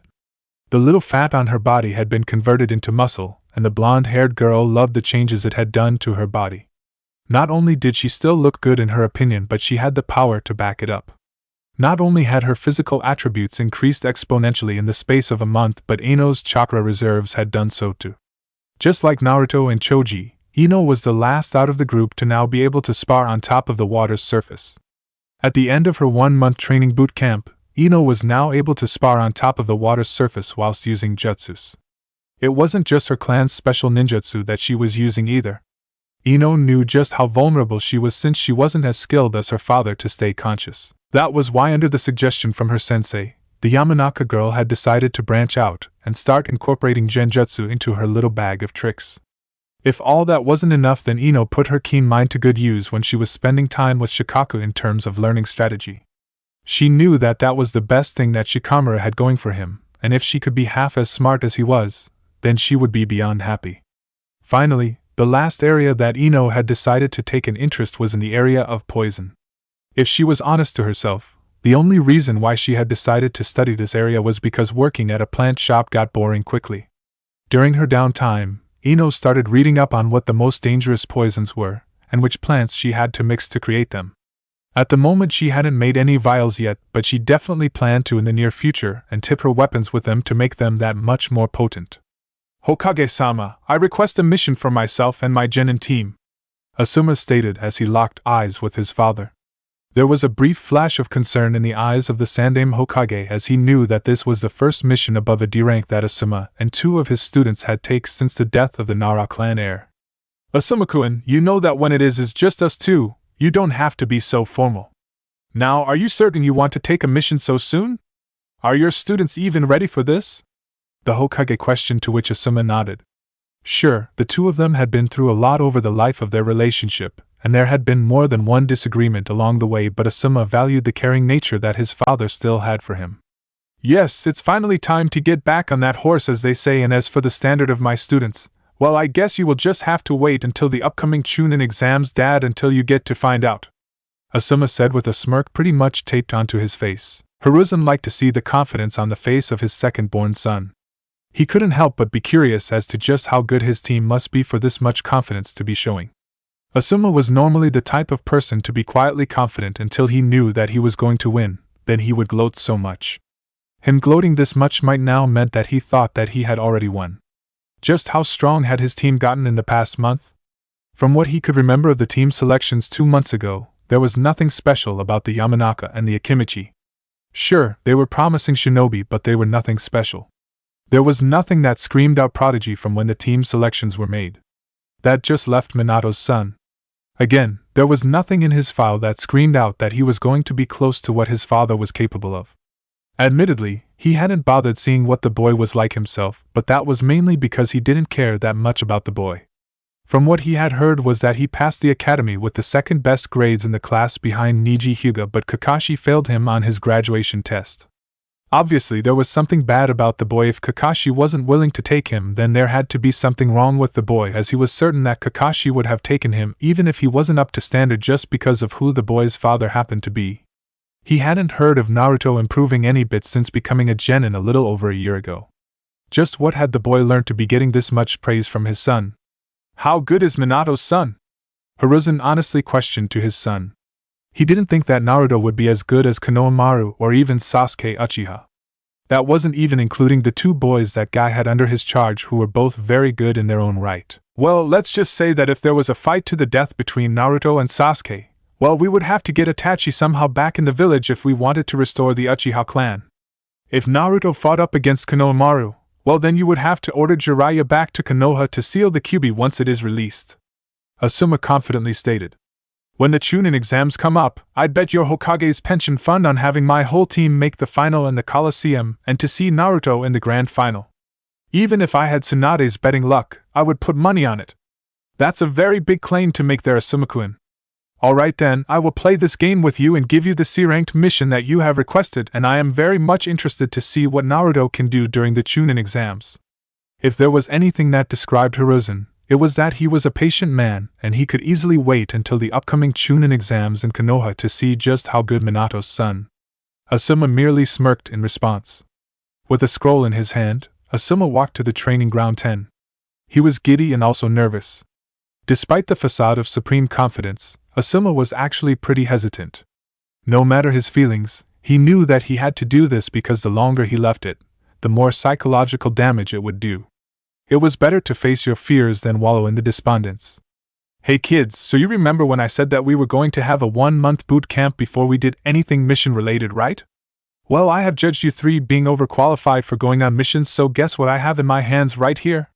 Naruto was the first one to react out of the 3, as this was the first one that he had been on in 3 months. He was very much eager to test out his bloodline in a proper fight. It's a C-rank mission. How much does it pay? Naruto questioned, to which Asuma looked at him weirdly for a second. Each of you will be getting $400 for the completion of this mission. It is an escort mission. There is a family going on holidays in the south of Tea Country. We will be taking them from the capital of Hai no Kuni to their destination. We will be leaving them, and when they are leaving for the capital, another team will pick them up. Now I want you 3 to go home and pack for a mission. I expect you to be at the main gates in half an hour. I will be checking your packs to make sure that you have everything that is needed. Asuma stated, to which all 3 of the students nodded. Naruto's was immediate. Ino stalled for a bit before nodding, and Choji was quite hesitant as it seemed to be getting cold feet. Go, we don't have time to waste. Asuma commanded, which snapped Choji out of his state and made the boy head home to go and get prepared for the mission ahead. It worried Asuma when Naruto's first question was how much he was going to get paid doing this. It wasn't something that was that bad, as every shinobi had some sort of motivation, and as long as it was one that didn't affect the team, then he was all for it. If it came out that Naruto was solely focused on money though, then it always opened the potential for someone to attempt to bribe his student. Oh well, that is something that we can work on at a later date. Asuma thought to himself before he too went and packed the essentials for the mission. Ino wasn't looking forward to this. She knew her mother had today off and knew what this meant. The second her mother realized that she had a mission to prepare for, it was on like Donkey Kong. Her mother had made no secret of her feelings in the matter regarding her shinobi career. Ever since the death of Shikamaru, she had pulled no punches when it came to whether or not Ino should continue her career as a shinobi. The thing was that her mother had only started dating her father when he was transitioning from a field shinobi into the interrogation department. She didn't have to contend with the fact that someone she cared about could realistically die whilst on a mission. When the death of Shikamaru on the exact same mission that Ino was on, well, it rocked home for the civilian woman. She didn't want to imagine what would have happened if it had been her daughter who had taken the blow. For the past month since the death of Shikamaru-kun, she had been pressurizing Ino into dropping from the field and going into something like teaching. That way, she could still be a ninja without having to run the risk of potentially losing her life. As far as the mother was concerned, this was a win-win situation for her daughter. The worst part as far as Ino was concerned though was the fact that her father, a very good shinobi, wasn't even aiding her. He was taking the side of a civilian, even if he happened to be married to said civilian. Of course, Ino knew that both of her parents just wanted for her to be safe. It was just the fact that they had a really bad way of showing it as far as the platinum blonde-haired girl was concerned. Knowing that she had to say goodbye despite the tirade that she was going to get, Ino headed downstairs. "Mom! I'm going out on a mission. I won't be coming back until next week sometime." Ino didn't know how, didn't really want to know, but somehow, her mother had managed to close the distance far faster than any shinobi ever thought possible. "Really? You're going on a mission? What rank is it? Does your father know?" The rapid-fire questions came at Ino, and she attempted to answer them as best as she could. "Yes, Mom, I am going on a mission. I don't know, Sensei never told us, but I think it is a low C-rank mission. We aren't expecting any danger. Daddy doesn't know yet, as I have yet to tell him. Can you please tell me for him, Mom?" Ino asked with a hopeful expression on her face. The mother nodded. "I will do that, but Ino, are you sure that you are ready to go on this mission? I know what you are going to say, but just hear your mother out. I don't want anything close to what happened to Shikamaru-kun to what happened to you. You're still so young. Why don't you go and get a position as a teacher or be an assistant to the Hokage?" Ino was taking in her mother's words until she heard that last part. She was no one's assistant. "Mom, we're not going to die. We're much stronger as a team now than what we were a month ago, and even more than that, our new guy, as much as I don't like to admit it, is about as strong as me and Choji combined. He is much stronger than what Shikakun was." This brought a giggle to the normally reserved woman. "Oh, so your new teammate is a boy? Is he cute?" "Mom!" Ino shouted as she had a scandalized look on her face. There were two people in the world that she did not want to speak to boys about, and one of them happened to be who she was talking to at that very point in time. "I don't want to talk about it. I suppose if you have to have an answer, he's alright, but he's no Sasuke-kun." She looked amused and raised a single eyebrow when she heard this. Out of everyone boy-related that Ino had talked about, no one had even registered on her radar outside of that Sasuke boy. To think that there could potentially be a new love interest definitely piqued the curiosity of Ino's mother. She thought that it would do Ino good, since that Sasuke child never seemed at all interested in women from what she had heard through the grapevine. "I just want you to be ultra safe, honey. Promise me that you will come home with nothing permanent done to you," she worriedly stated as she looked into the eyes of her daughter for any sign of nervousness. It was a stark contrast to what she looked like a month ago before her first mission. Ino now looked like she had real confidence rather than just faking it until you made it. As much as she didn't like it, she knew that her daughter was ready to go on the mission, even if she was heavily against the idea. "I promise, Mummy. Now I have to go, otherwise I will be late," Ino said before giving her mum a hug and a peck on the cheek. With all the pleasantries said, the blonde-haired girl left on her mission, praying that it didn't end like the last one with her having to deliver a body to the morgue. Half an hour later, and the four shinobi had made their way to the front gate of Konoha. "Alright kiddies, it's mission time, so let's get cracking. Naruto and Ino were excited as this was a change from the norm, but Choji couldn't help but feel something bad was going to happen. The quartet of shinobi headed out of the village for their first mission since the death of Shikamaru. As expected, the journey from Konoha to the capital was routine, if not boring. When they got to the capital, Tokyo, however, that was a different story. Naruto's eyes widened as he saw how many insanely tall buildings he saw. He could imagine just how much money was on offer in the city. The quartet walked into the city without having to go through any of the guards thanks to a simple bit of clothing that Asuma wore. Whenever anyone recognized that, they knew not to annoy the ninja. Asuma took a quick look at the location on the scroll and headed towards the destination with his 3 students following shortly behind him. Once they got there, Naruto and Ko were greeted with the sight of a mansion. Naruto's eyes widened as he realized that just from the outside, this was the type of house that he envisioned himself living in the near future. With reduction in missions that Naruto had been taking since he was training with his team, he hadn't been able to save any money. Sure, he hadn't lost any, but he hadn't gained any. He definitely hoped that that was about to change soon because he wasn't satisfied with mediocrity. Naruto was broken out of his trance when he heard the voice of his sensei. Hi there, my name is Asuma and I will be the Jonin leading you on the mission that you have requested. These 3 shinobi here are my students Chuji, Ino and Naruto. As the man said this, he pointed to each of his students respectively. Ino in particular made it known to bow whilst Choji slightly nodded his head. Naruto wasn't used to situations like this, so he didn't really know what to do. This was something that annoyed the client, as he was a man who had worked hard for his position as a board member for some company. To see no respect at all from this kid was something that he was not pleased with at all. He was going to say something until he happened to see the sash that was on the sensei's waist. Asuma saw this and nodded. It told the man that he was in perfectly capable hands. The civilian relaxed as he knew that his holiday down to the south of Tea Country was going to go according to plan. The board member went back into his house as the quartet of shinobi followed him. When they got to the backyard, they spotted the rest of the family. There was his wife and a 1.5-year-old baby. Ino's heart melted when she saw just how cute the baby was. Naruto for his part couldn't help but feel slightly jealous. Not only did this kid get a set of functional parents, but judging from the fact that he assumed the baby was an only child, it was going to get spoiled rotten. He wished he had that when he was a kid. Honey, the shinobi are here, so we have to go now, the man stated to his wife, who turned her attention from the baby for a second to nod at her husband. Before we go, can I please get one of you to seal our belongings into those scrolls? As per the instructions, we have laid everything down on the ground and now just need some of that chakra stuff to store these, the man said. Despite the fact that he was a civilian, he had spent a fair bit of time around shinobi to know how these worked, even if he himself couldn't use them. Ino took the initiative and bent down to seal the luggage all into 3 scrolls, which were then placed into a small carry bag. After everything was sorted and the house was locked, the group of both shinobi and civilians was on the road.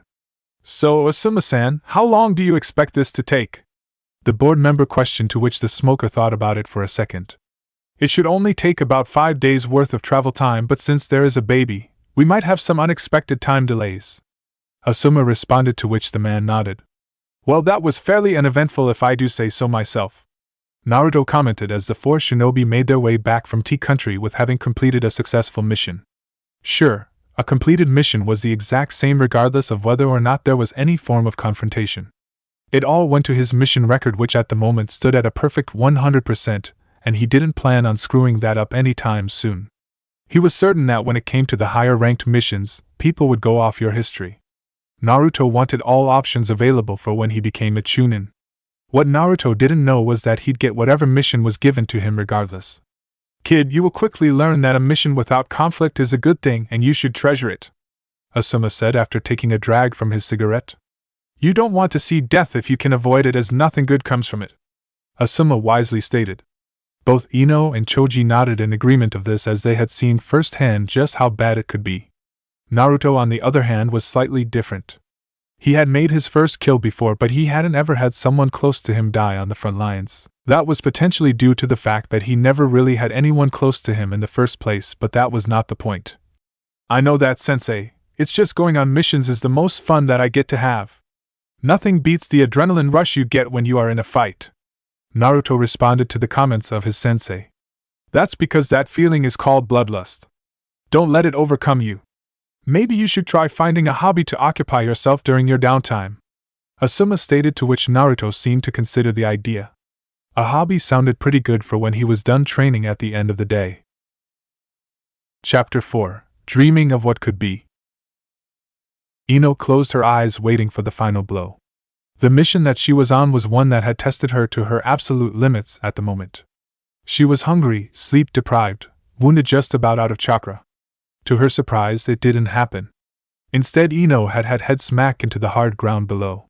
She looked up, much to her horror, and noticed that once again, she had to be saved by one of her teammates. Fear welled up in body and tears started forming in her eyes. Naruto had taken the kunai that was aimed directly at her face with his shoulder. "Ah!" Naruto shouted as he felt the pain of the weapon pierce his skin. Naruto was much in the same position as Ino was. The only thing that was driving him on at this point was sheer willpower alone. Up until this point, he had a perfect mission record and he wanted to keep it that way. It wasn't just that though, Naruto didn't want to see his teammates get killed. He had come from an upbringing that didn't have many friends.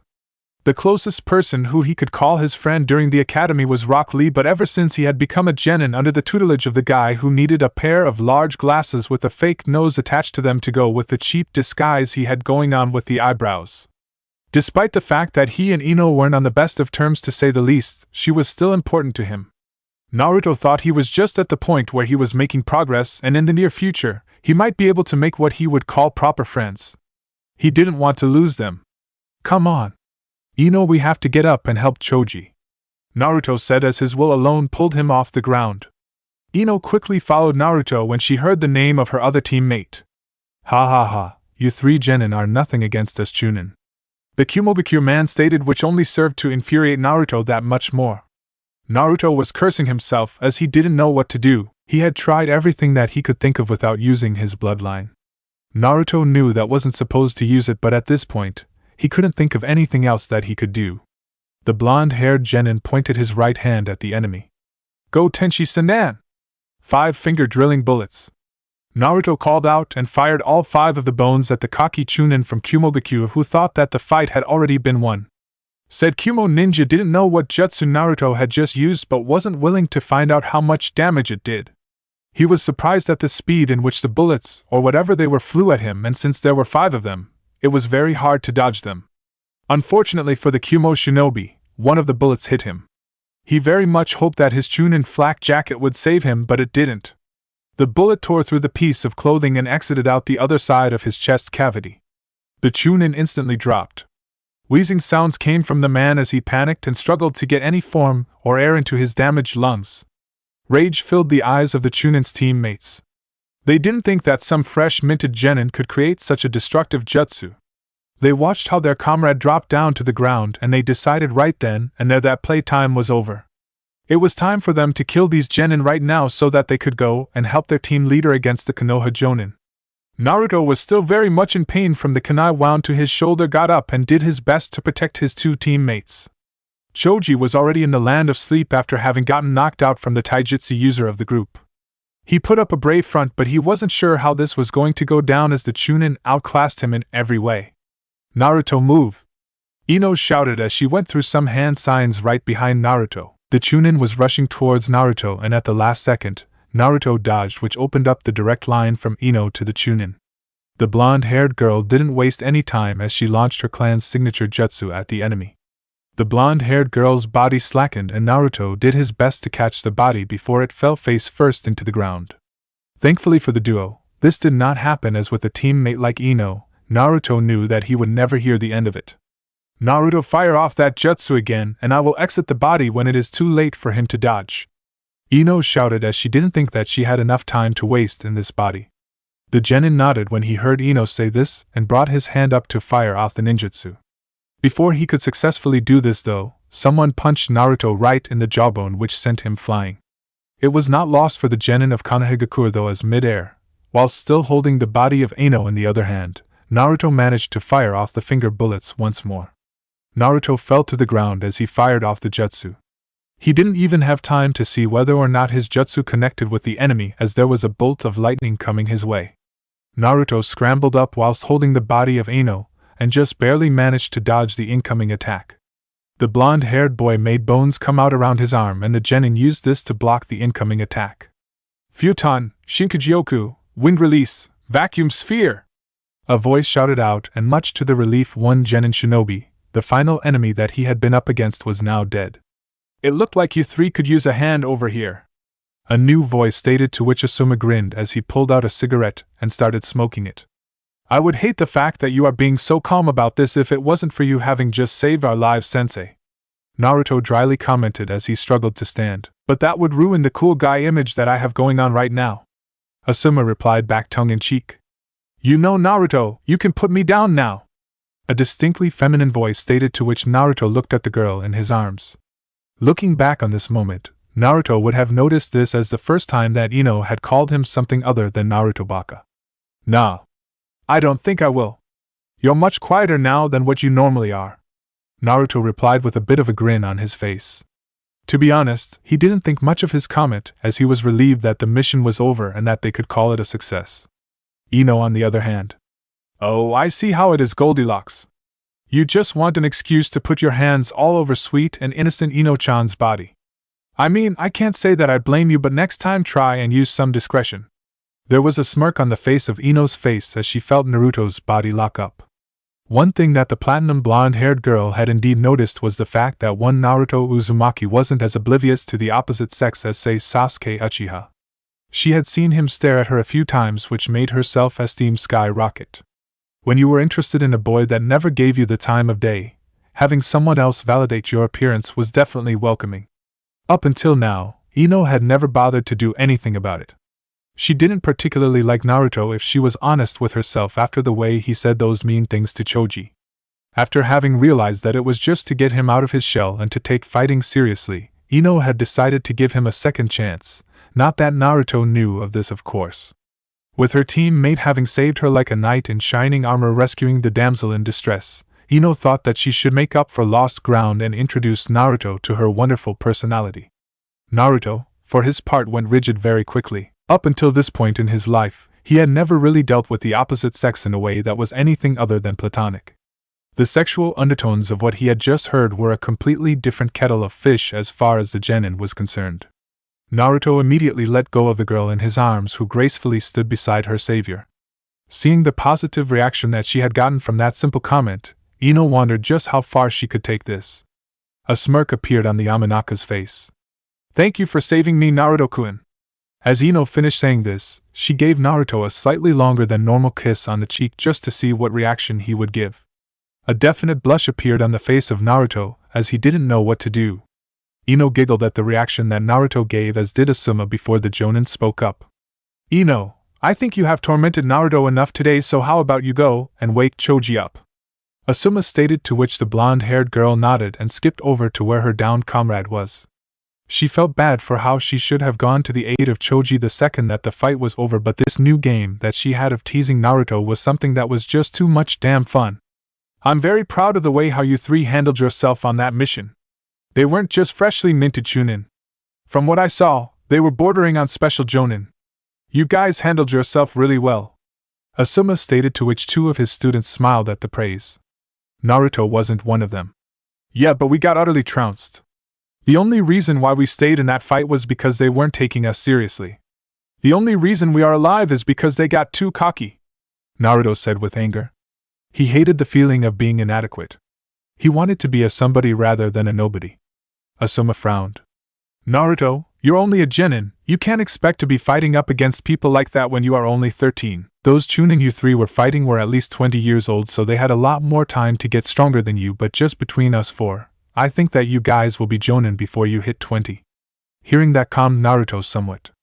Look, Naruto, the chunin exams are coming up in a month's time. When we get back to Konoha, we will have another boot camp and I will sign you three guys up to participate in them. How does that sound? That way you can see just how good you really are against people in your own age group. I know for certain that guy is enrolling his team, so you get to go up against Tenten, Lee and Niji. Asuma offered, to which Naruto grinned. He hadn't seen those two since the academy. He knew that they were definitely both going to be formidable opponents, but he was confident that he could defeat them. Really? We get to go into the chunin exams? Ino excitedly questioned, to which Asuma nodded. Yay! Isn't that great, Choji-kun? There was silence a bit before some mumbling. You weren't the one that got knocked out in the last fight. Those guys were really strong. Confidence was always an issue for the Akimichi clan heir. Ino was appalled by this apparent lack of confidence. Come on, Choji!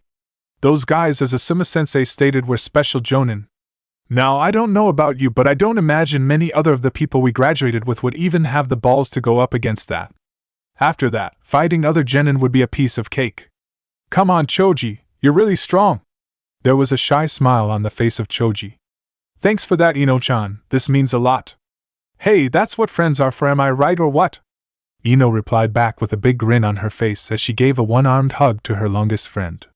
One party couldn't but watch this interaction and feel jealous. He knew that they weren't doing anything intentionally to annoy him, but when you grew up as an orphan with nothing but the clothes covering your skin, Naruto wanted that almost familial sense that his two teammates shared with one another.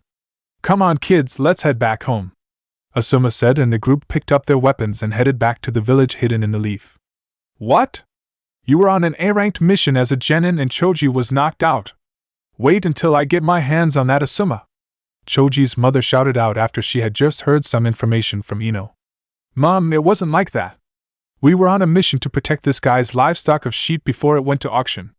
One of his competitors who was really rich hired some people to take out all of his stock so that he would be forced out of business.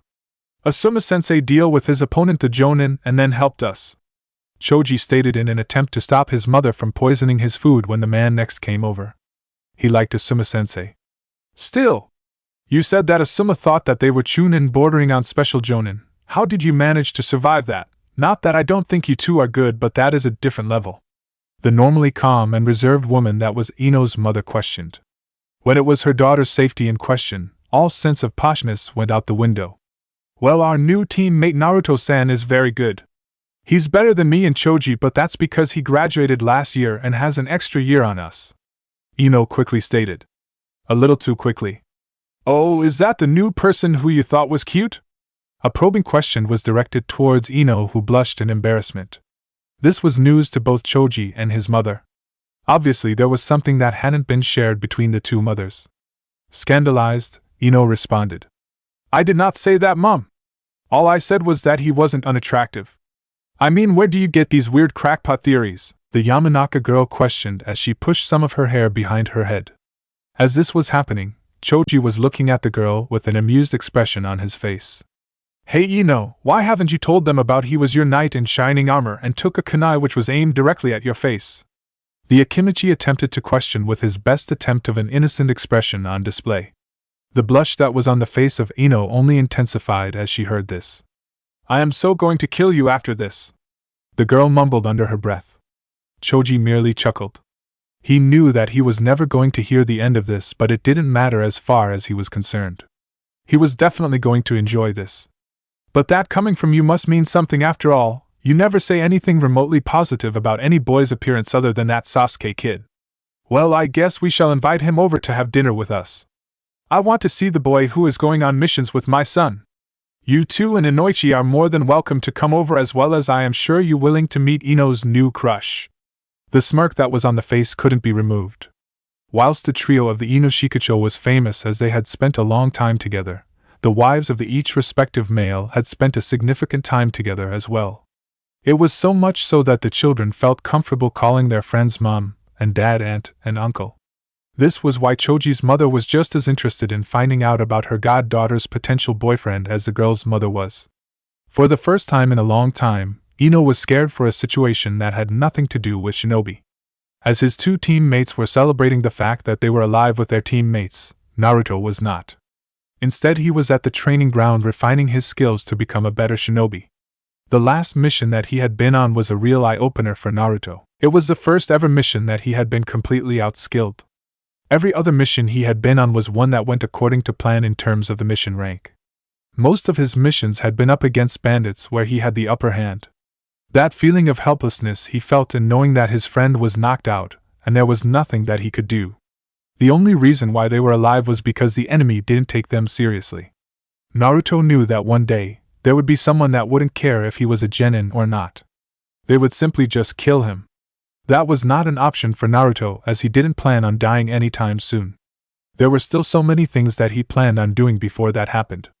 In no particular order of completion, Naruto wanted to find out who his parents were, start a family, become someone famous, make some good friends, and become a damn strong shinobi. Ever since Naruto had realized just how much of a difference there was between himself and the Chunin, Naruto assumed that there was just as much difference between those Chunin and Asuma-sensei. To go one step further, Naruto assumed the gulf and class between the Sandaime and Asuma was even greater. He wanted to be at that level, the top of the food chain. The only people that Naruto had ever heard of who ever got that sort of skill bracket were the genius kids who came from privileged backgrounds. He wanted to prove to the world that you didn't need to be some kind of spoiled piece of shit to be able to be a mad cunt. There was a small amount of irony in that his two teammates were the definition of what he didn't like. Unfortunately for Naruto, he was at a bit of a snag in terms of his progression as a shinobi. He had learned all of the C-ranked fire ninjutsus at the library, learned the basic elemental manipulation training, and his taijutsu was something that was very hard to learn since he essentially had to create his own fighting style, which was no easy feat. Because Naruto had a bloodline limit that no one else in Konoha knew anything about or had any scrolls on, it made the progression damn fun. This forced the blonde-haired boy to create every single jutsu his bloodline could be used for. Unfortunately for Naruto, he was not the genius type of shinobi. He was the brute force type where he would pour tons of effort to learn something that he couldn't get fairly regularly. He wasn't all that smart. He was just very hardworking, and that meant he found it hard to create ideas on what to use his bloodline for outside of just regular taijutsu and firing off his finger bullets. Sure, he definitely wasn't against the fact that he had, but in comparison to what some other bloodlines like say the Sharingan did, it was a bit lackluster, Naruto thought. The trio of shinobi were standing in front of the gates to a place that they never thought that they would return to. For Naruto, he hadn't been to the place in just under a year and a half. For the other two, it was slightly more recent. So, who do you think are the people that we should be watching out for in these exams? Naruto questioned to his two teammates. Ino was busy filing her nails in an attempt to not give off how anxious/nervous she was about these exams. Well, I heard from Sakura that there is some team from Suna which are really strong. Apparently they only backed off when Sasuke-kun showed up to save the day, Ino said with a grin on her face. What Ino wasn't saying was that she had also attempted to pair up the differences between herself and Sakura. Unfortunately for the blonde-haired girl, her former friend didn't see it that way and still saw it as some form of trap to get Sasuke for herself. Ino decided that she wasn't going to ruin a friendship for a boy, but as she looked back on the situation, it had been a very long time since Sakura and herself could call one another friends. The blonde made the executive call that if Sakura wanted to repair the friendship, the ownership was on her. Alright, so be careful of those guys. To be fair though, from what you've described, the only real person of worth on that team is the Uchiha, and that's just because Ino rides his willy all the time. Choji chuckled at Naruto's comment. Ino didn't appreciate anywhere near as much as she was not like Sakura at all. She had some pride. I bet you would prefer it if I was riding someone else's willy, don't you, Naruto-kun? The Yamanaka girl stated with a suggestive tone of voice as she gave Naruto a hug from behind. Naruto went ramrod still. He didn't know how to react, but if they were gauging it based on Naruto's bodily reactions, but he thought that he would fail judging by the rush of blood downwards. As this was happening, Choji watched on with wide eyes. He didn't have the stones to speak up at this moment. Yeah, that's what I thought, Naruto, so shut up, Ino stated as she got off Naruto and flicked her bang of hair as she straightened her posture. WWW, what was? Ah, screw it. Women are crazy, Naruto mumbled as he tried to comprehend what had just happened. Choji nodded in agreement with what Naruto had to say regarding the matter. The trio of Chunin hopefuls headed into the academy, and they noticed a large group of shinobi who were standing around a door. Now Naruto might not have been the best when it came to genjutsu, but he was pretty decent at detecting them. Naruto looked to confirmation from the resident genjutsu practitioner for her approval. She nodded. They must be trying to weed out all of the really bad people, Chuji whispered, to which Naruto and Ino both nodded. Yeah, let's go stand in the background and watch to see what happens, Ino stated as if her word was law. Naruto didn't agree with this opinion, but since they went by a majority rules vote, he had to abide by it as Choji agreed with Ino. Naruto wanted to walk in and start taking names as he wanted to make a name for himself. It was then that Naruto saw Lee, who was trying to convince the two guards that he was very weak. Naruto didn't buy it for a second. From what he had heard, Lee had managed to get a sensei who was just as strong as Kakashi, but he was taijutsu focused. Considering the only thing that Lee could use was taijutsu. That was a match made in heaven as far as he was concerned. That, coupled with Lee's insane work ethic, made Naruto think that this act was completely full of shit. Still, Naruto was curious to see as to how it would turn out before he made any judgment calls. The blonde-haired boy didn't have to wait much longer, as in came he that he couldn't stop hearing about from Ino. It was Team 7. The only one in the group that looked like a proper ninja was the Uchiha, and even that was a stretch as far as he was concerned. The girl that was apparently Ino's rival looked pathetic. She looked so weak that he was surprised she passed the academy. Really, this is what Ino compares herself to. She's much better than this pink-haired girl, and why in the blue hell does that Rudy Poo wear such a long scarf? That is surely going to get him killed one day. Naruto thought to himself, as he noticed who must have been the Sandame's grandson. When Naruto found out that the boy was the nephew of Asuma, Naruto decided that he wanted to find out more about the boy and to see where he stacked up against the Genin. Konohamaru was someone who had special private tutoring from a young age, whereas Naruto had nothing. He had to earn every bit of progress that he had made. He wanted to see just how much of a difference having a privileged upbringing did in terms of your shinobi career. Yeah, called it, Naruto thought to himself as he watched Rock Lee move at a speed that he could just about keep up with. Naruto watched in amusement at the look of shock on both of the people attempting to hurt one another about the sudden inclusion of Lee. It was here where Naruto decided to step in. He had had far too much of sitting on the sidelines as far as he was concerned.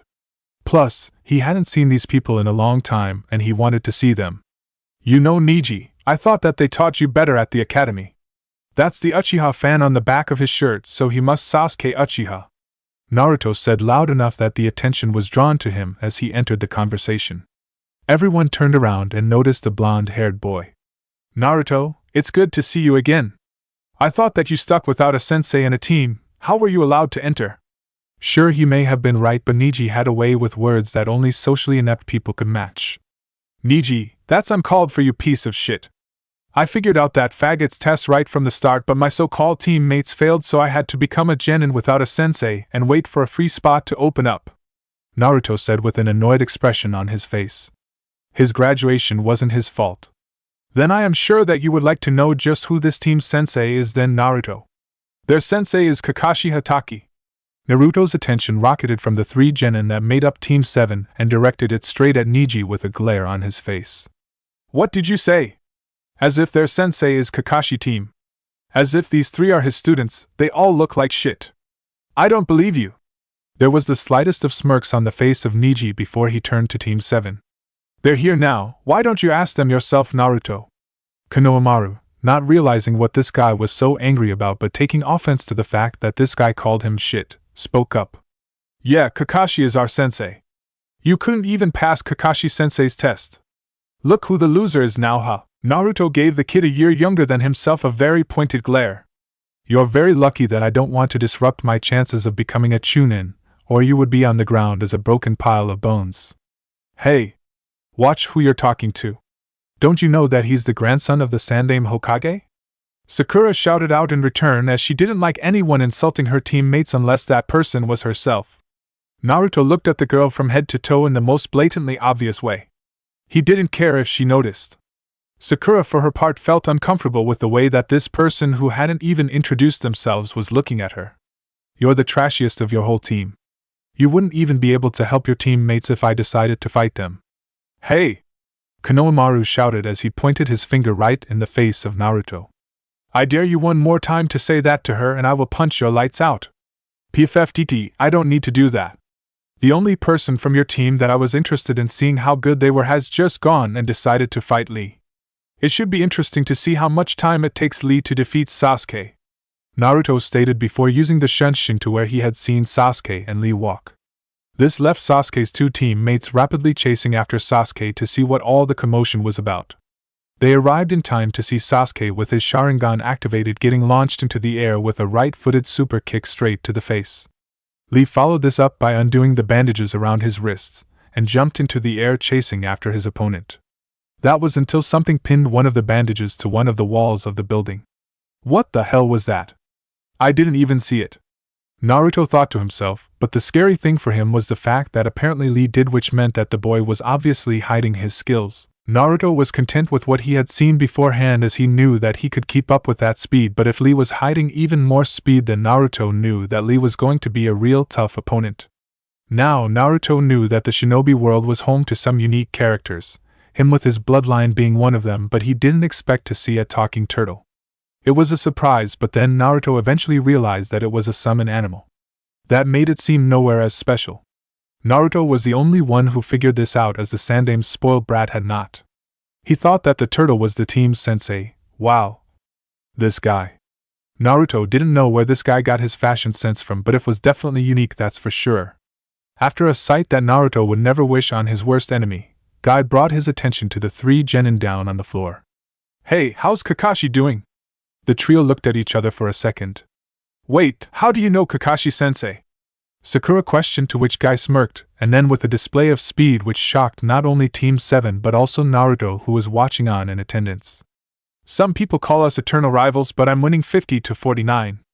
I'm stronger than Kakashi. Now go along, the Chunin exams are about to start soon and I don't want any Konoha genin missing the chance. Guy said, to which he left the second he heard the order. When he jumped up to the stands, he noticed a familiar person which brought a smile to his face. Naruto-kun, it is so good to see you again.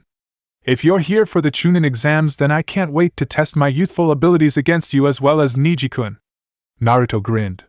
Despite his eccentric displays on occasion, Lee was a very nice person and a friend for Naruto. Well, I want to take out Neji almost as much as you do, so if the two of us meet in the finals before you meet Neji, then I can't make any promises. Naruto grinned, to which Lee nodded. He wouldn't have it any other way. Oh, and also Lee, if the two of us fight, don't hold back against me like what you did with Sasuke down there. I'd be very insulted. Naruto purposefully said this loud enough so that the three that made up Team 7 easily heard him. There was a small amount of satisfaction when he noticed how each of the shinobi down below besides Guy had their eyes widen. Now, let's go meet up with our teams, Naruto stated, to which Lee nodded with a grin on his face. With Naruto being here, these exams just became that much more interesting. So that's the kid that Asuma has been raving about. It's a shame I didn't get to see how skilled he is. I wonder if he can back up all the talking that Asuma did for him. Yosh! I just had the pleasure of watching two youthful genin spar just then, Guy stated as he entered the room. When they saw the grin on his face, they knew that whoever the other person was that was sparring lost to one of his students. They could also tell that whoever had lost was potentially one of their students. Alright, come on Guy, spit it out. Who was it that was fighting? Asuma was the first to cave in and ask the question. Although a fair few of the jonin in the room were attempting to appear as if they were not paying attention, but everyone was. They wanted to have an ego boost of hearing that their teaching methods were better than the other jonins. It was bragging rights.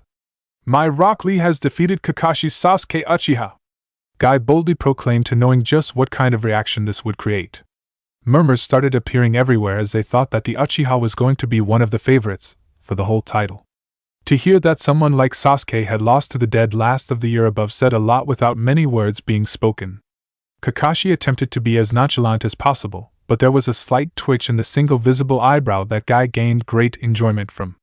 That's nice and all, Guy, but that doesn't really mean much. What happens before the exams doesn't matter. All that really matters is how much money you guys are going to be paying me when my team destroys everyone, Asuma said with a cocky grin on his face. He knew that this was a bold claim to make, but he was confident that his team could win him some money. What do you mean, Asuma? You had a massive fangirl. A boy doesn't have the confidence to fight properly, and not to mention someone who couldn't even pass the genin team exams on their first go.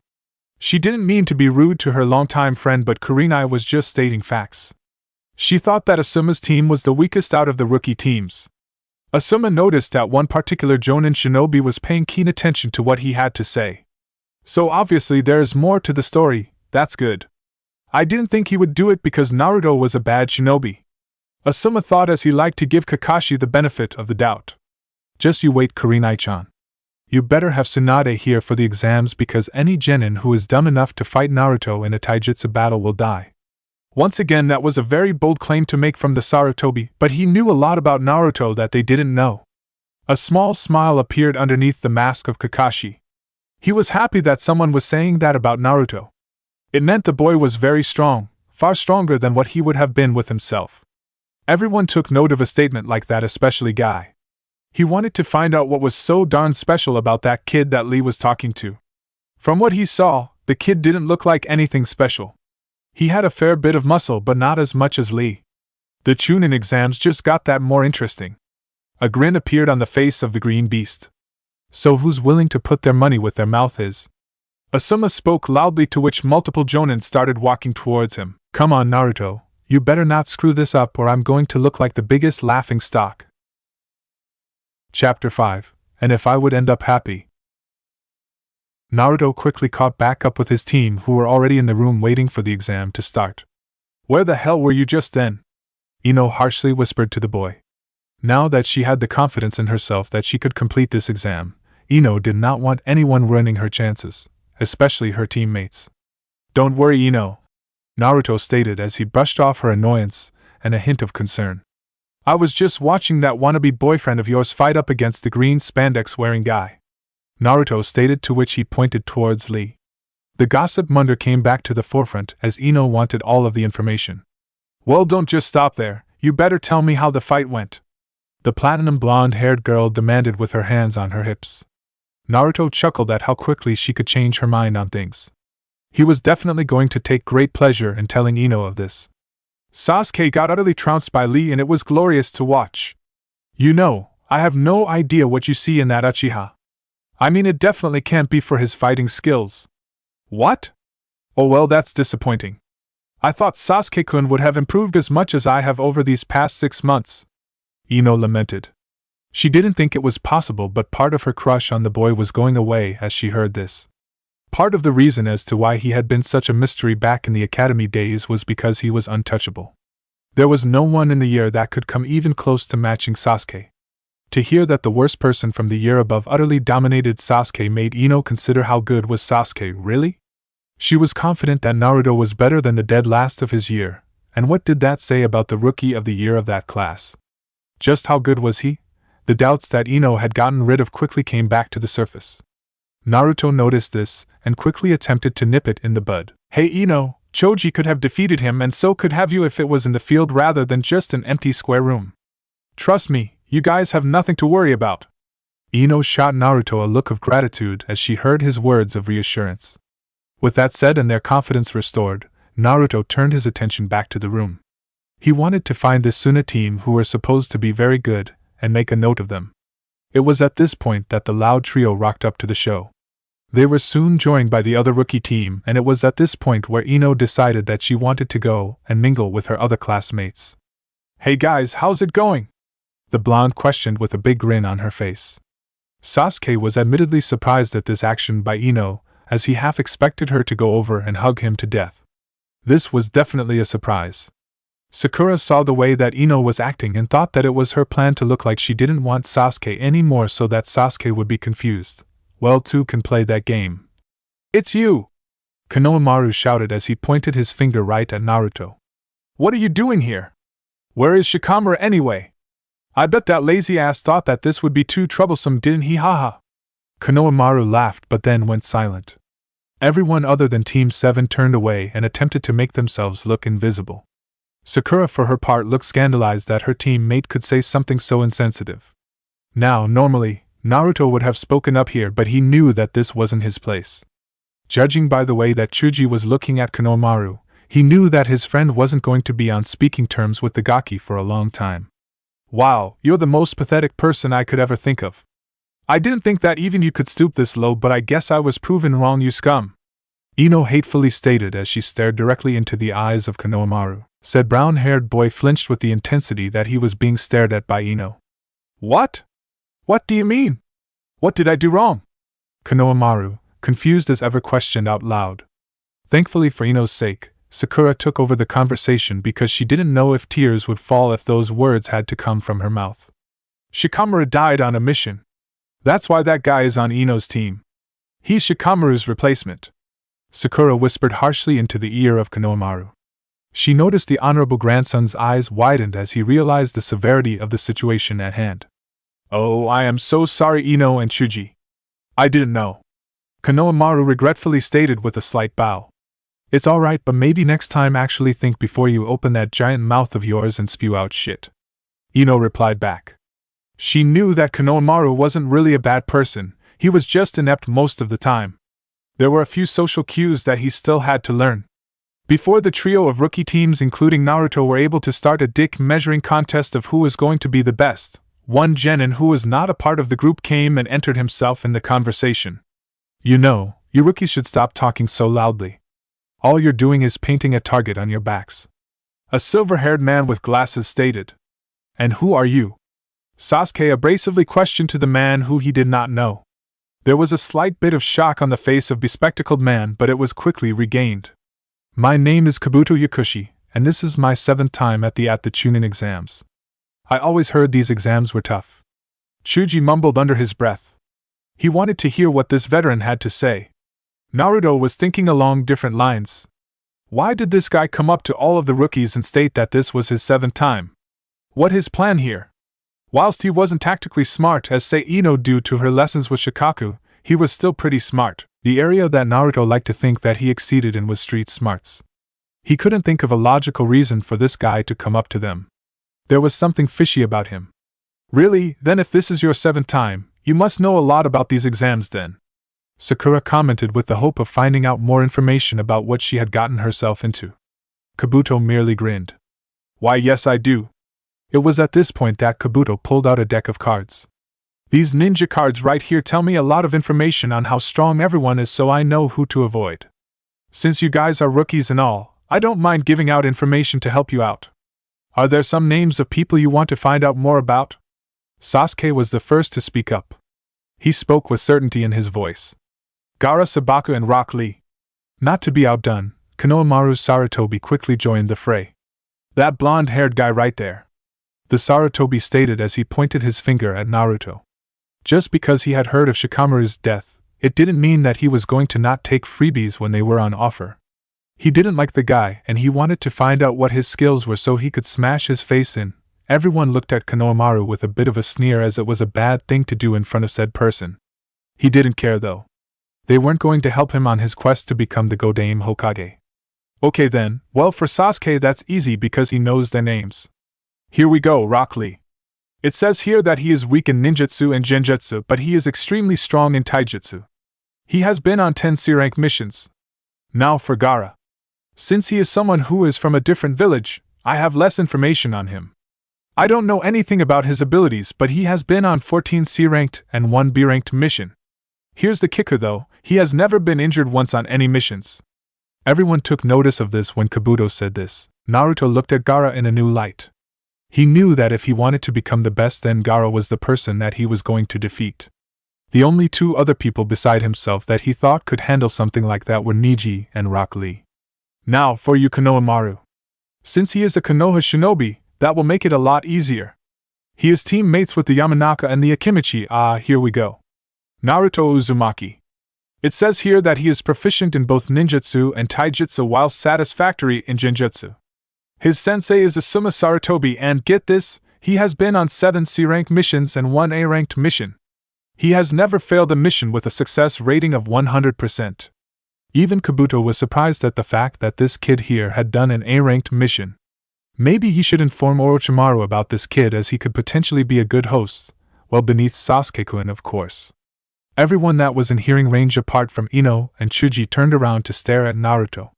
The blonde-haired boy merely smirked when he heard this. He saw the fear and unintentionally let out a bit of killing intent even though he didn't know how to use it properly. Behind that smirk though, thank fuck that didn't state that I have the dead bone pulse. What I want to know is how the hell did this guy get all that information on me and Lee? Something is definitely fishy about him. At least my bloodline hasn't been officially documented down as me having it, and has only been passed around with word of mouth to a select few. I'm pretty confident that not even the Hokage knows about it. See that village over there, Sound Shinobi though? They're a new village so not much is known about them, but I can't imagine them being that strong. Kabuto stated as he moved the glasses on the rim of his nose. With what happened next, Naruto felt somewhat bad about himself. He watched as the Sound Genin used some sort of jutsu that made Kabuto bend over and vomit whilst cracking his glasses. Now Naruto knew that the part of the body that controlled balance was your ears. That in combination with the glasses and the name of the village meant that Naruto had quickly figured out how this guy's technique worked. All of you kids shut the hell up unless you want to get disqualified.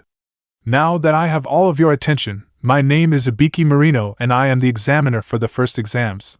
Here's a good opportunity after that display from the Sound Village. There will be no fighting without the permission of the examiner. Even if permission is granted, killing your opponent will not be tolerated. Pigs that disobey this order will be disqualified. Do I make myself clear? Ibiki loudly shouted, to which a lot of the genin merely gulped and nodded as they feared the scar-faced man. Naruto, on the other hand, well, he didn't. His last mission was a fight to the death that he only barely made it out alive. He wasn't scared of some guy who as now could only talk the talk. When he started walking the walk, that's when it would get interesting as far as the blonde-haired boy was concerned. Now we will start the first exam. When Naruto found out that it was a written exam, he wasn't too pleased with this. He had put a lot of effort into his studies, but that hadn't really gotten him that far. He could only hope, as he didn't know how this would end up. It was then that Naruto face planted into the table. A few people chuckled, but Naruto smirked when he got his head back up and immediately wrote down the answers to the test. It was after that a look of confusion appeared on the face of Naruto as he looked down at his paper, and to his surprise, all of the answers had been filled out. He wasn't going to look a gift horse in the mouth. "Ino, you mad bitch, thank you." Naruto cheered internally as he realized what had just happened. All of the worries that he had for the exam instantly vanished right in that second, because he knew that if there was ever a point that he didn't know what to do, Naruto would have the full support of his teammates and vice versa. They would pull through this together. Then Naruto had to listen to a rather impressive little speech from Konohamaru, even if he thought that it was unnecessary. Didn't the guy realize that the whole point of the first exam was to weed out all of those who weren't capable, and he just made those kids set up for a rough time in whatever the second exam was? The second that they got the words of encouragement from that Ibiki guy, a massive gust of wind appeared besides the man. Once the clutter all died down, a woman appeared in the middle of a banner. Naruto had to admit that looking at her objectively now that he was entering puberty, this girl was pretty hot. Just from looking at her he got the vibe that she was batshit crazy. Never stick your dick in crazy. There was a bit of banter between the two proctors before she led the Chunin hopefuls out to a rather hallowing location. There was one statement that scared Choji a little though. "She's going to cut us in half. Welcome to the stage of the second test, Training Ground 44, or otherwise known as the Forest of Death," Enko stated with a sinister grin on her face as she could only anticipate their reactions. "Yes, so stay the fuck away from that Kusa shinobi. I'm getting a bad feeling about him," Naruto thought to himself as he watched Konohamaru once again shoot himself in the foot. For that genin to be able to sneak up on a jonin was not something that was commonplace. Who knew what other skills they had up their sleeves? Naruto wasn't even sure if that person was a man or a woman. Naruto's attention was broken when the proctor decided to speak up. "Now, before we start the second test, there's something that I need to hand out to you guys," Enko stated as she was holding on to some forms in her right hand. "To be able to compete in these exams, you will need to fill out these forms. There will be deaths in the upcoming exams, so you will have to sign this form saying that myself and Konoha bear no responsibility for what happens in the forest." The frightening thing was the smile in which the lady said this with. "I'm going to explain the second test, and then you can sign the form afterwards. Then each team will check in that booth behind me." When she got a few "hi" and a couple of nods, Enko took that as the sign to continue speaking. "Simply put, you will attempt to the ultimate survival. There are 2 scrolls, a heaven scroll and an earth scroll. To pass the exam you will need to get to the tower in the middle of the forest with a heaven scroll and an earth scroll. Whatever happens in the forest, stays in the forest. There are a few catches though. You will be disqualified if you show up to the tower with only 2 genin. You need to complete this as a full squad of 3 genin. There is also a time limit. The second test will last 120 hours, exactly 5 days. Finally, you must not look inside the scrolls that you find. If you do that, there will be a surprise that is even worse than disqualification." The smirk on the face of the woman dared anyone to test this out. "What about dinner?" Choji's outburst was heard by everyone, and they chuckled and some even called him fat. Naruto made a mental note of where they came from because he didn't want anyone to insult his friends. "I'm sure you can find enough food in the forest through all the poisonous animals," Enko stated, although she didn't really look as if she cared about the fact there may be a shortage of food. "Now that's enough explanations. Exchange the 3 forms for your scroll, then choose a gate to get ready at and wait for the start of the second exam, kiddies. Anko grinned. Choji picked up the Earth Scroll for the team and they waited until they were at Gate 13 before they talked about strategy. Whilst Naruto was the designated leader since he had the most experience, and also the fact that he was the strongest ninja out of the 3 of them, Ino was the strategist of the team. She was the long-range fighter who was able to survey the fight whilst Naruto and Choji got into the thick of it. The major difference that Choji noted between Ino and Shikamaru was the fact that Ino was proactive whereas his friend was very reactive. He noted that Naruto was in a very similar opinion as Ino, and would like to take control of the situation rather than let it develop in himself. Well, he was happy to do whatever his team wanted of him. Alright, so here's the plan. Since I don't plan on spending any time in here more than what I have to, we are going to search for a team, take their scroll and then head straight for the tower. Ino stated, to which none of her teammates had a problem with that. Oh, and when we see some people, I want to fight them first. I haven't been able to use my dead bone pulse in a proper fight, so I want to see how well it works. Both Choji and Ino nodded. It was better for Naruto to sort these kinks out now rather than later. Also, it wasn't as if they were not going to do anything at all. They were going to be right behind him if he ever needed help. Also, Choji, can you hand me that scroll? I'm probably the best one to carry it.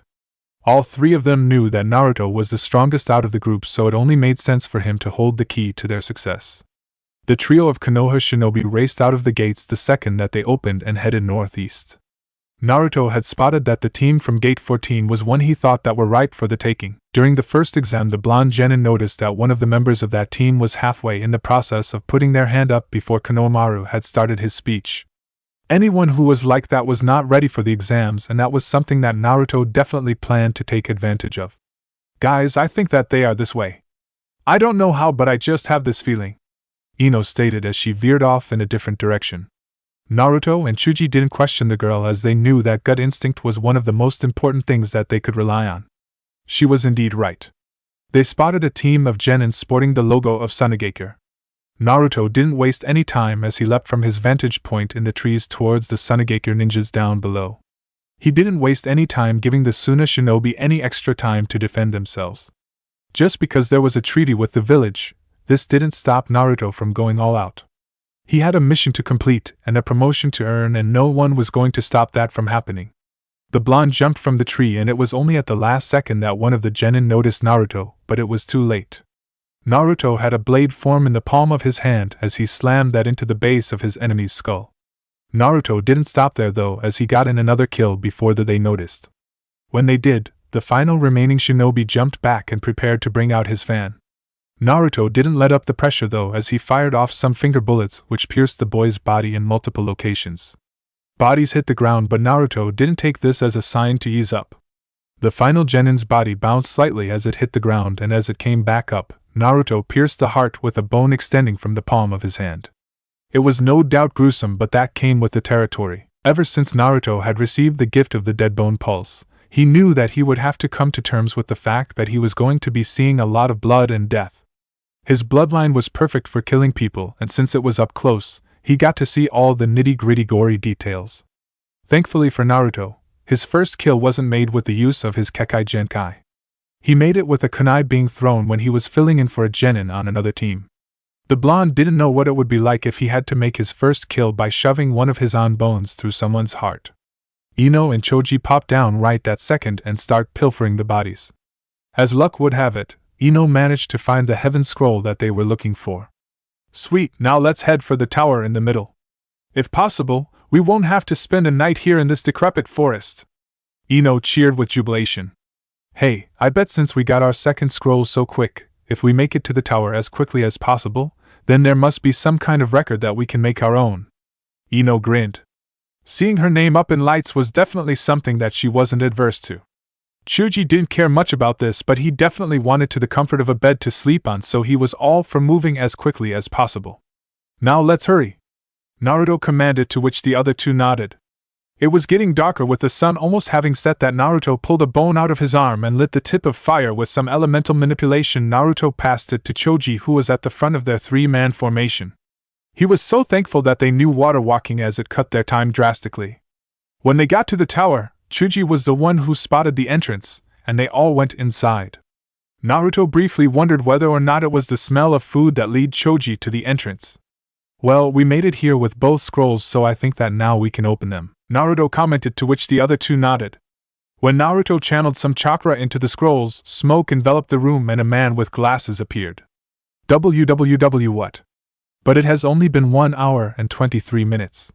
That shatters the previous record," Ebisu staggered to say before he passed out in shock. "Well, I guess we did it, guys. We're the best Genin team ever." Naruto smirked whilst he said this, much the same as Ino, whilst Choji merely grinned. Naruto was right, they were a good team. Whilst the rest of the people were spending their time fighting the wilderness to hopefully get a scroll, Team 10 was quite happily relaxing. Naruto had even spent the first 2 days of his time in the tower training in preparation of what was to come. As far as he was concerned, this was all too easy, and there had to be something more coming up soon. He wanted to get in that little bit extra training just in case he was ready for whatever they were going to throw at him. Can all of the genin who have passed the second test make it to the main hall along with their senseis? A man stated over the Tannoy system, to which Team 10 all looked at one another with a grin on their face. "First off, I would like to congratulate everyone on passing the second exam," the Hokage stated with a smile on his face. "It seems as if your team got lucky, Kakashi, but as long as my team is around, getting any further is not going to be possible, since from now on it is all about individual ability. With youth there are the sweet times and there are the savory times at Kakashi," Guy said with a knowing smirk on his face. He was always the type of person who was always willing to bet. Kakashi was Kakashi, and thus Guy was in a slump with a cloud hanging over his head. "For the upcoming test, there is something that I would like for you to know."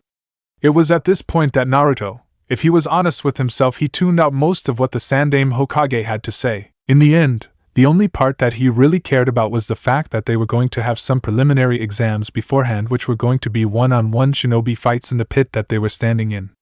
This was something that Naruto was more than happy with, as it meant that he would hopefully get some competition in this exam that was up to scratch. It was then that the first fight of the preliminary rounds was up. It was Sasuke Uchiha against the Kido Yoroi.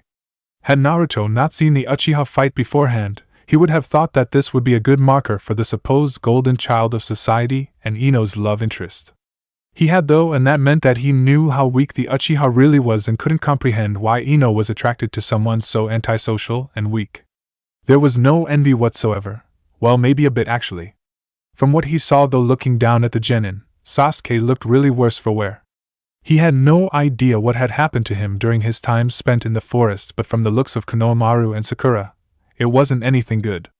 The only noteworthy thing about the fight was that apparently, Sasuke had done something that annoyed Lee. From the sounds of things, Sasuke had managed to steal one of Lee's hard-earned techniques in the blink of an eye. Sure, he knew that the Sharingan had this capability, but he thought it was a dick move on the behalf of Sasuke to steal a comrade's jutsu like that. The fight after Sasuke's was one that Naruto actually paid keen attention to, the fight after which was between Shino Aburame and Zaku Oblimi.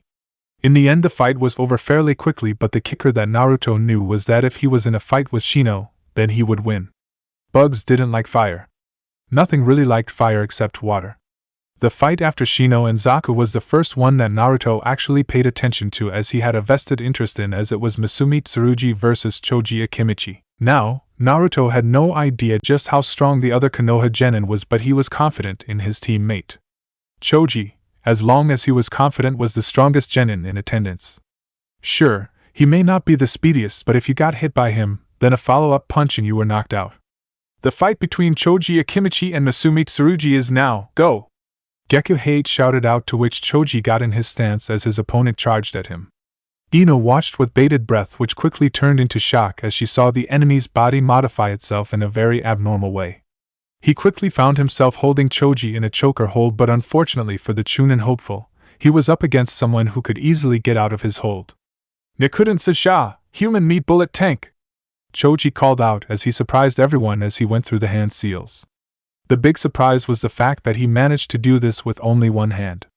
Sure, he could only do that with one jutsu, and it was the one that he had been practicing for pretty much all of his life, but hey, he can use one-handed jutsus! Just what have you been feeding him, Asuma? Color Kakashi impressed, as he definitely didn't think that anyone on Asuma's team would be capable of doing such a thing. If there was anyone on the team that he thought that would be possibly able to do this, it would be Naruto-kun. I think the question should be, what haven't you been feeding your Genin Kakashi? Asuma chuckled as he just got more information to let him know that this bet was all his except for whatever freak of nature guy had spawned. Yeah! Kakashi-sensei! How come you never taught us that?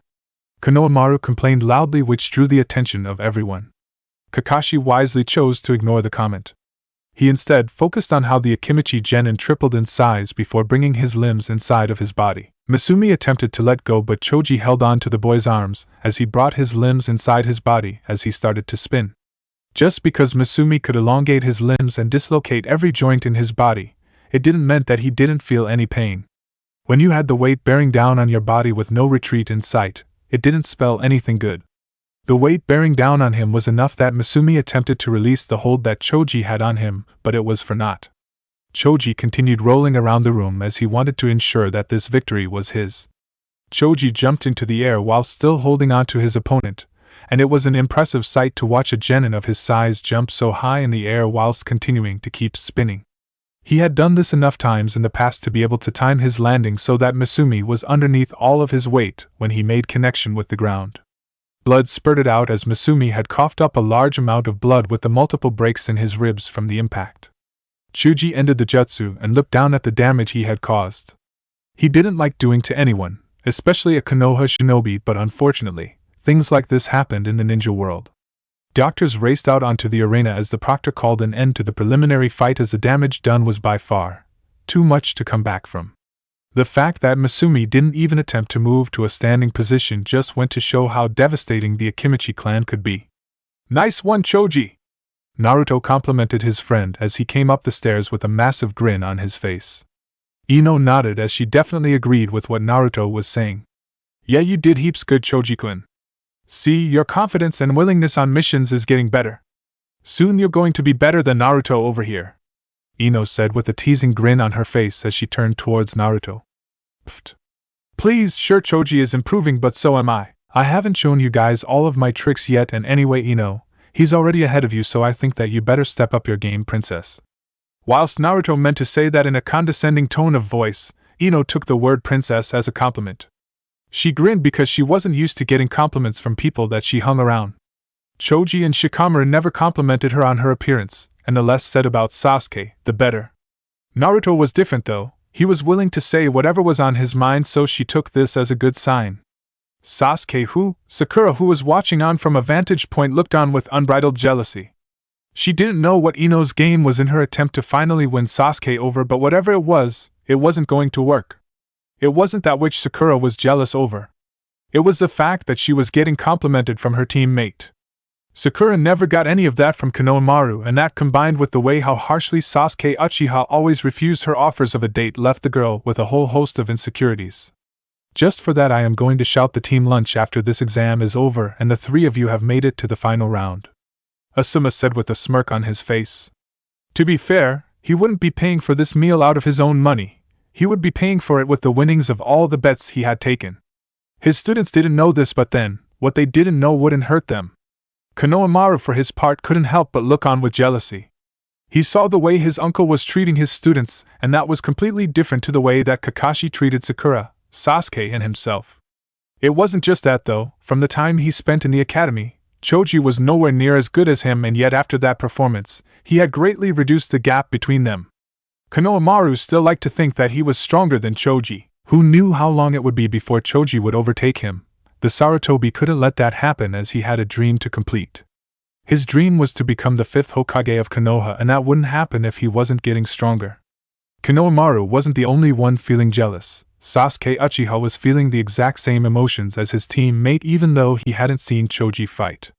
He had ambitions and desires, and he felt that the standards he had placed on himself to meet these goals were not being met as far as he was concerned. The next fight is Sakura Haruno and Ino Yamanaka.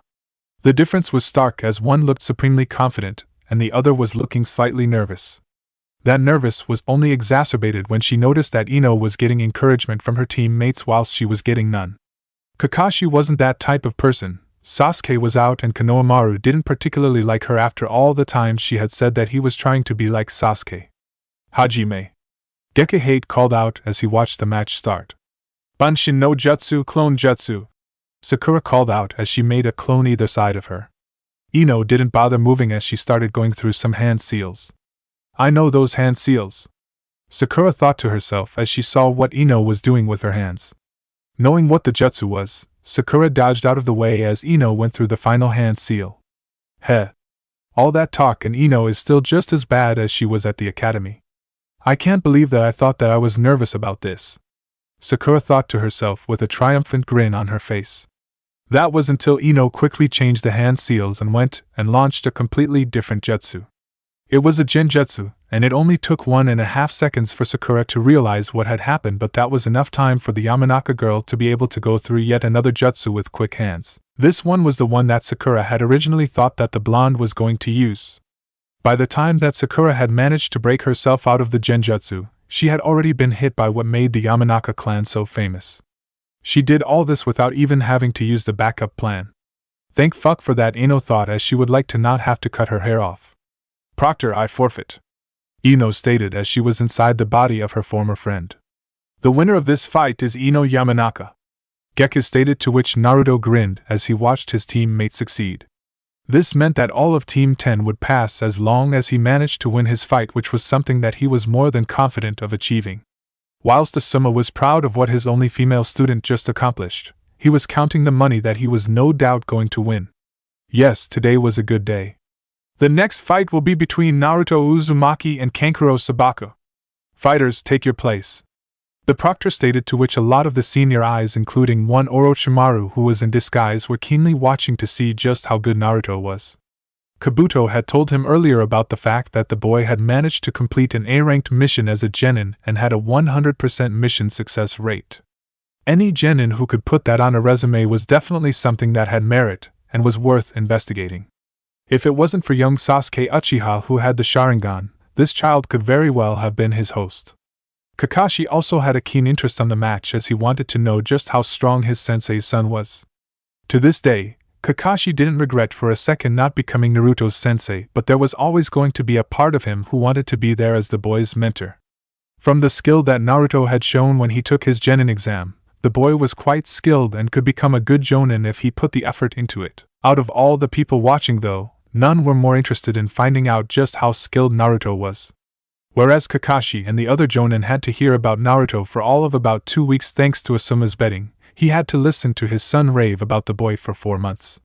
He was finally able to see whether or not Minato's son deserved all the hype he had received. From the way that Asuma had been talking, Naruto was the second coming of Minato. From the academy reports he had read, the Sandaime Hokage just couldn't see that happening. Let the fight begin, the examiner stated, to which Naruto got ready into a defensive taijutsu stance and watched his opponent. He wanted to see what this Suna ninja did. Naruto knew that the threat wasn't Kankuro, it was Gaara. He wanted to find out anything that Gaara could potentially use against him in the further rounds of the tournament. In conjunction with that, Naruto ideally would like to pass through the exams without showing much skills until he knew what Gaara was capable of. As far as he was concerned, out of all of the shinobi here, the only one that he feared were Gaara because he was unknown, and Lee because Naruto had noticed that the boy was wearing weights around his legs during his fight with Sasuke. He had no idea how much Lee was holding back. Fight! The proctor once again called. The fight started by Kankuro dropping whatever it was that was inside those bandages was onto the ground that they were standing on. Naruto merely watched as he stayed perfectly still inside his taijutsu, waiting for the opponent to make the first move. Come on, Naruto! Smash him in the face! Ino chanted as she was getting annoyed at the lack of action, but Naruto ignored the girl. He didn't get serious all the time, but when there was a fight, the blonde-haired genin got deadly serious. 5 minutes passed with either one of Kankuro or Naruto had moved, and it was starting to get on the nerves of Konohamaru. Come on, you pieces of shit! Start fighting! Had the Sandaime not been feeling the same impatience as his grandson, he would have reprimanded the boy for saying that foul language. He was those, so he let it slide. Naruto smirked as he had already deduced that this guy wanted him to attack first. There was obviously something that he had planned, and if Naruto was going to guess, it involved that thing he was holding. Kankuro took the bait. He started running forward to where Naruto was. Naruto happened to notice that he left whatever it was behind him out in the open. The Uzumaki grinned. Now was his chance. Racing off at a speed which was just slightly above what Rock Lee was using with his weights on, Naruto sprinted right for the onrushing Kankuro. Kankuro didn't show any emotion as Naruto ran for him. Right when Naruto got close enough, Kankuro went in for a punch. Naruto dodged the punch with ease, but instead of punching back like everyone had expected or even kicking, he completely dodged Kankuro and went straight for the thing in the middle of the arena. Naruto smirked as he knew that he had made the right choice in choosing to go after the thing wrapped in bandages when the small blue chakra strings attempted to attach to his feet.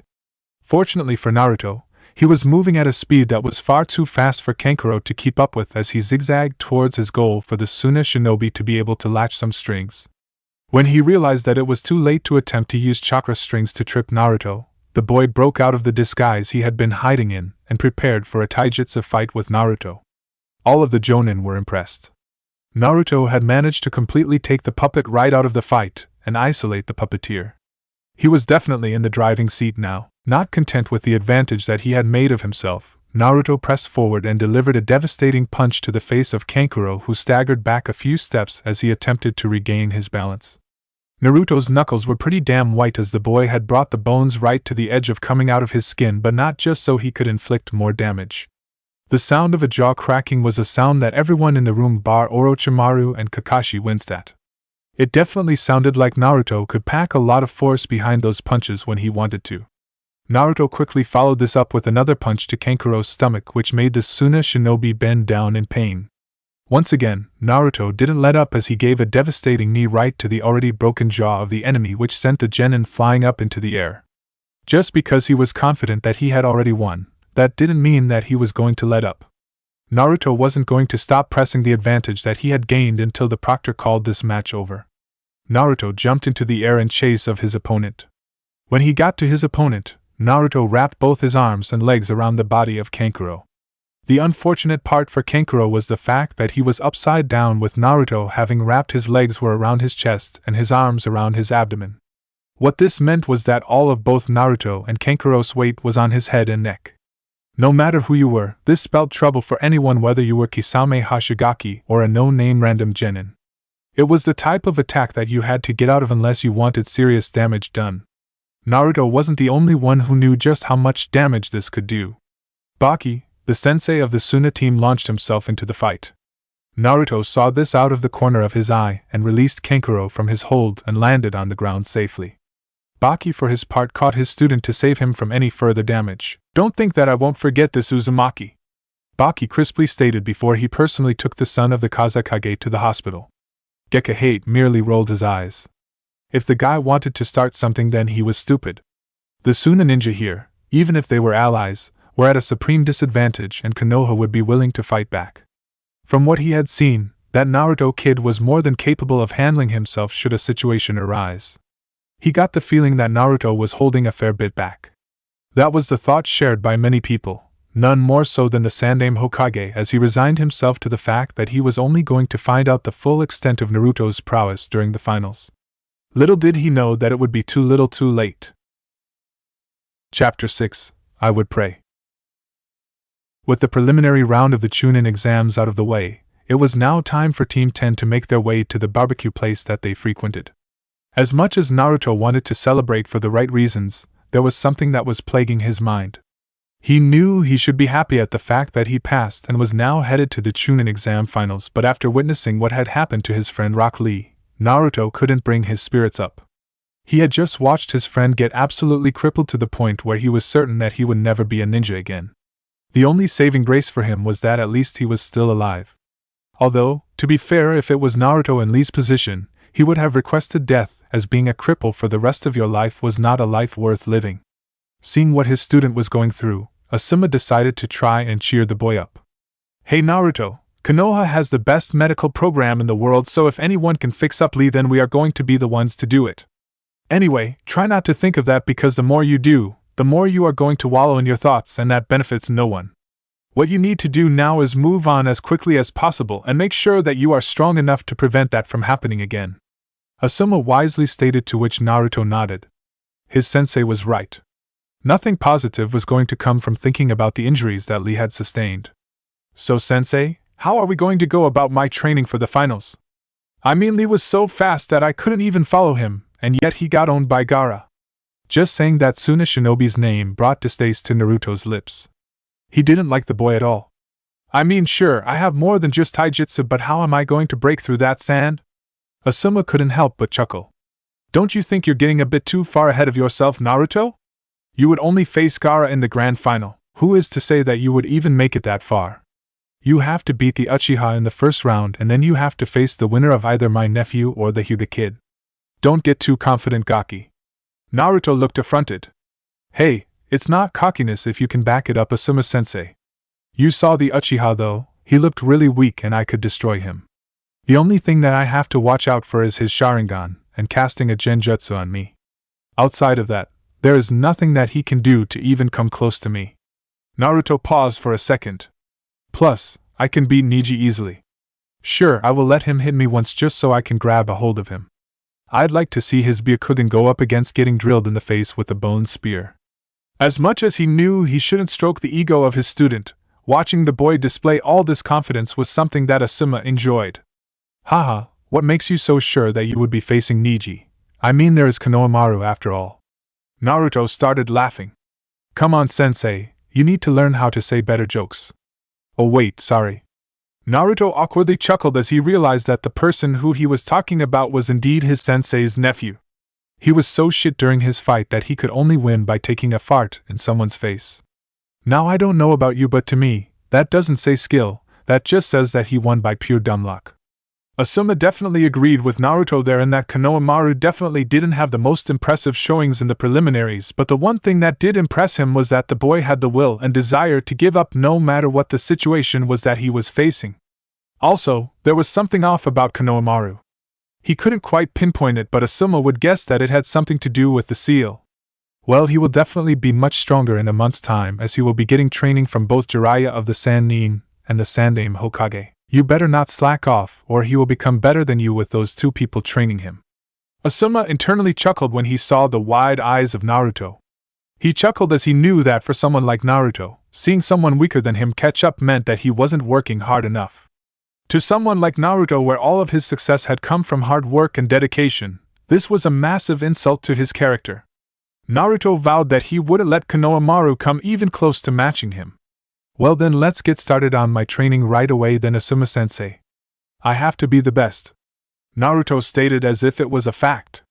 Whilst he admired his student's drive, he knew that it could possibly be his downfall if he didn't amount to the standards that he set for himself. Asuma knew this well, with his role model being the Sandaime Hokage. Well, Naruto, I won't be training you for this month. It's a conflict of interest thing, as you are going up against my nephew.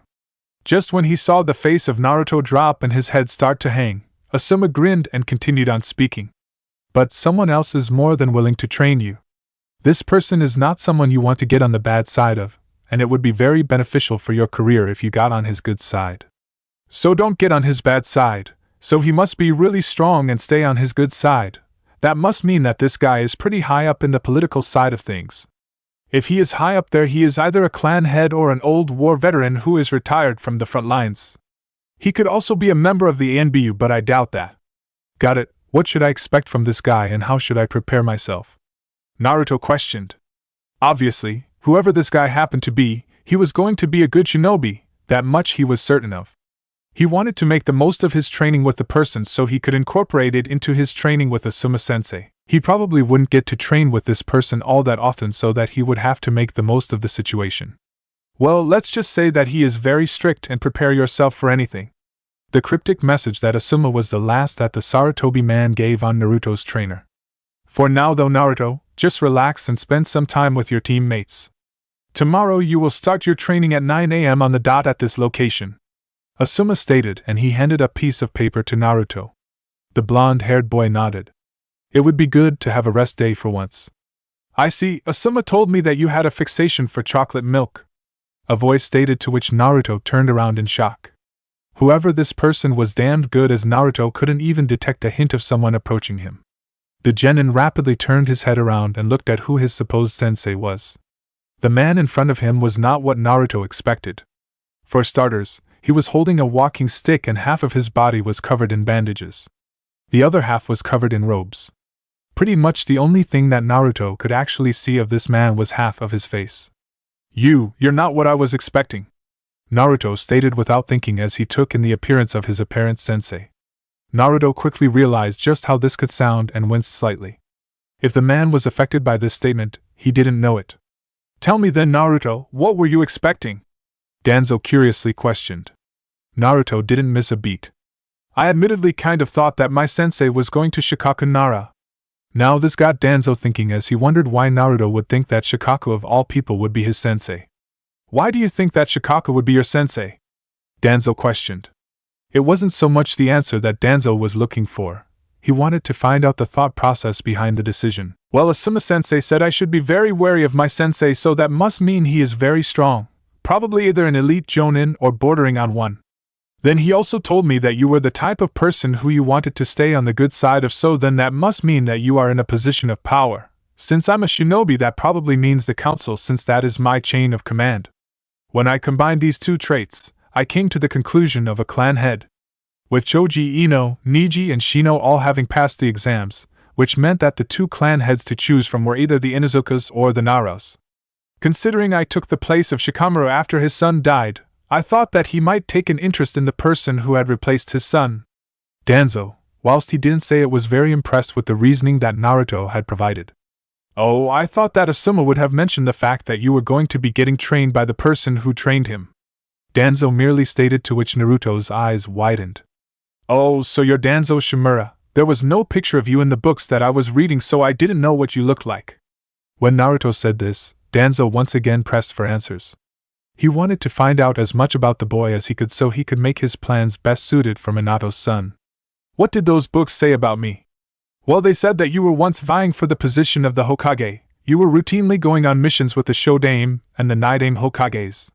You're on the council and you are one of the Sandaime's advisors. It said that at one time you were challenging Hiruzen Sarutobi for the position as Hokage." "I see. Now where did you find all of this information?" Why is he asking me all of these questions about himself? Surely he knows all this himself. It was then that it twigged for Naruto. This wasn't an introduction, it was a test. "Oh, you know, the library, but I can't remember which book since there were so many." He barely caught it, but there was the tiniest of nods that came from Danzo. "Good. For your training, we will be focusing on your bloodline and getting the most out of it. At the moment, Asuma has told me that the only things that you can do with it are use your finger bullets and regular taijutsu." Naruto got a little bit annoyed at the way that his newest sensei stated the facts. "Well, it's not exactly the easiest thing to do when you don't have anything but your imagination as your way of learning. It's hard creating jutsus completely from scratch." Danzo didn't deal with complaining or emotions for that fact. He solely looked at situations with the mindset of figuring how to turn a problem into a solution. "Then I guess that these would be very beneficial to your training then," the Warhawk stated as he pulled out 2 scrolls from his pocket. Naruto lit up like a house on fire with the way his eyes widened when he saw those 2 scrolls. He didn't think that there were any scrolls on his bloodline. "How did you manage to get these, Danzo-sensei?" Naruto questioned with much joy. Internally, Danzo admitted to himself that having the suffix of sensei on his name felt good to hear from someone other than Asuma. "Let's just say that your sensei was right in saying that I am someone who you want to be on the good side of, and leave it at that, okay?" Naruto nodded without question. He definitely wasn't going to bite the hand that fed him. "Sure thing, Danzo-sensei. Now, Naruto-kun, we won't be doing any sparring during our training as we will be focusing on developing new skills. Think of the Chunin exam finals as being the place to field test these jutsus. Alright then, so can I open these scrolls?" As much as he knew he should use his manners, Naruto couldn't help but contain his excitement about finally learning not only some jutsus but also more about his past. He had never been able to find out any details on his past outside of the fact that his family, outside of the fact that the Uzumaki clan had been eradicated. He knew that they were very good in the art of sealing, but the problem with that was the fact that it was such an obscure art that very few people knew. It was about as easy to find someone good in the arts of Fuinjutsu as it was to find a competent Wind Ninjutsu practitioner outside of Sunigakure. That was food for later thought though, as Naruto found himself going back to the scroll. Uchikakaku no Jutsu, Endoskeleton Jutsu, A-rank ninjutsu. The user will modify their bones to the point where just there is bone covering the entire internal surface of the body just beneath the layer of skin. This provides the user with a much stronger body and a better defense because for anything that breaches the skin. Not only does this provide the user with added defensive prowess, but it also helps the user offensively, as they have much quicker access to a large supply of bone marrow to mold into weapons. This also means that the user can create a bone from any part of his body. Just from reading that, Naruto was giddy. This sounded like the perfect jutsu, as it meant that Naruto would increase in all aspects of fighting with the one jutsu. Obviously, it was an A-ranked ninjutsu, so it was by far the hardest thing that he had ever had the chance of learning, but Naruto was confident that with time and effort, he would be able to master this thing. After having read the first scroll, Naruto turned his attention back to the other scrolls. When he opened the one that was similar to the one he was currently holding, Naruto got an even more determined look on his face. Apparently this one needed to be able to use the endoskeleton jutsu as a prerequisite. Well, he just got even more incentive if it was needed to learn the jutsu, since the scroll he was looking at stated that it was S-ranked. In addition to that, we will be working on incorporating the use of your element with your bloodline. When Naruto heard this, his head immediately shot up, as he had never even thought of doing something like this. Damn, why didn't I think of that? This sent Naruto's mind spiraling down into a whole bunch of possibilities, all of which sound extremely cool to the young genin. Naruto, however, was broken out of his thoughts by his sensei, who continued on. However, before we can begin to do that, we will need to see how far you have come in your katan manipulation and whether or not you need more practice in that area. Now show me how good you are at using fire without a jutsu. Danzo commanded, to which Naruto nodded and did as he was told. He created a flame in his hand that was stronger than what the beginner level of elemental manipulation provided. This was good. Very good. We don't have to do any remedial training. Don't take this as a chance to stop training your element. Having mastery over your element is one of the most important skills to have, Danzo stated, advising Naruto, to which the boy nodded. What I want you to do too is create a bone extending from your index finger, the War Hawk stated, to which Naruto nodded. The man watched in fascination. Now I want you to try and send some fire chakra into that finger and onto the bone. Naruto did just that and watched as the very base of the bone started turning slightly orange. It was much harder than Naruto originally thought. It seems like you have some work to do now, don't you? Danzo stated before he left Naruto to his own devices. The sun was setting and Danzo had decided to come back to one of his private training grounds to see how much progress Minato's son had made. As it turned out, Naruto had gotten to the point where one finger was completely bright orange with fire chakra, and Danzo, from a meter away, could feel the heat emanating from it. On closer inspection, Danzo saw that a second finger was dully lit halfway. Another aspect you could use is having all of your bone fingers out and going up the chains. Send fire chakra to one finger fully and then reseed the chakra. Then, quickly send it up the next finger along. Do it for every finger and try and make it as quick as possible, but do not sacrifice quality for time. This should give you a better understanding of how to use your chakra in varying locations around the body. Thanks, Danzo-sensei. I will try that, but I think that is enough for now. I will go and have dinner and then try again later on tonight, Naruto stated, to which Danzo nodded. When the two parted ways, Naruto went to go and get some dinner. As this was happening, Danzo decided that he wanted to go and watch what the boy did in his spare time. Naruto had a very bright future in Konoha and he wanted to ensure that it stayed that way. Much to the surprise of the Warhawk, Naruto didn't go home straight away after having dinner. He instead went to the mission hall. Now there was only one reason as to why a genin who was in the middle of training for his Chunin exams would go to the mission hall to get a D-ranked all for himself. It meant that Naruto needed the money. Someone who had such a promising shinobi career shouldn't be held back because of the fact that he came from a poor background. Hindrances like that couldn't be accepted for someone who had the potential to be a Kage-level shinobi one day. Talent like that didn't come around all that often. This was why Danzo was so interested in Naruto, as he wanted to ensure the prosperity of Konoha through Naruto. Out of the three with the potential to become Kage-level shinobi that he could see, Naruto was the most stable. Sure, with Konohamaru being the grandson of Hiruzen, the boy was going to be loyal, but with the Kyuubi inside him, Danzo couldn't promise the fact that he would be sane. Jinchuriki were very unique people. Danzo didn't trust Itachi's little brother the second that the massacre took place.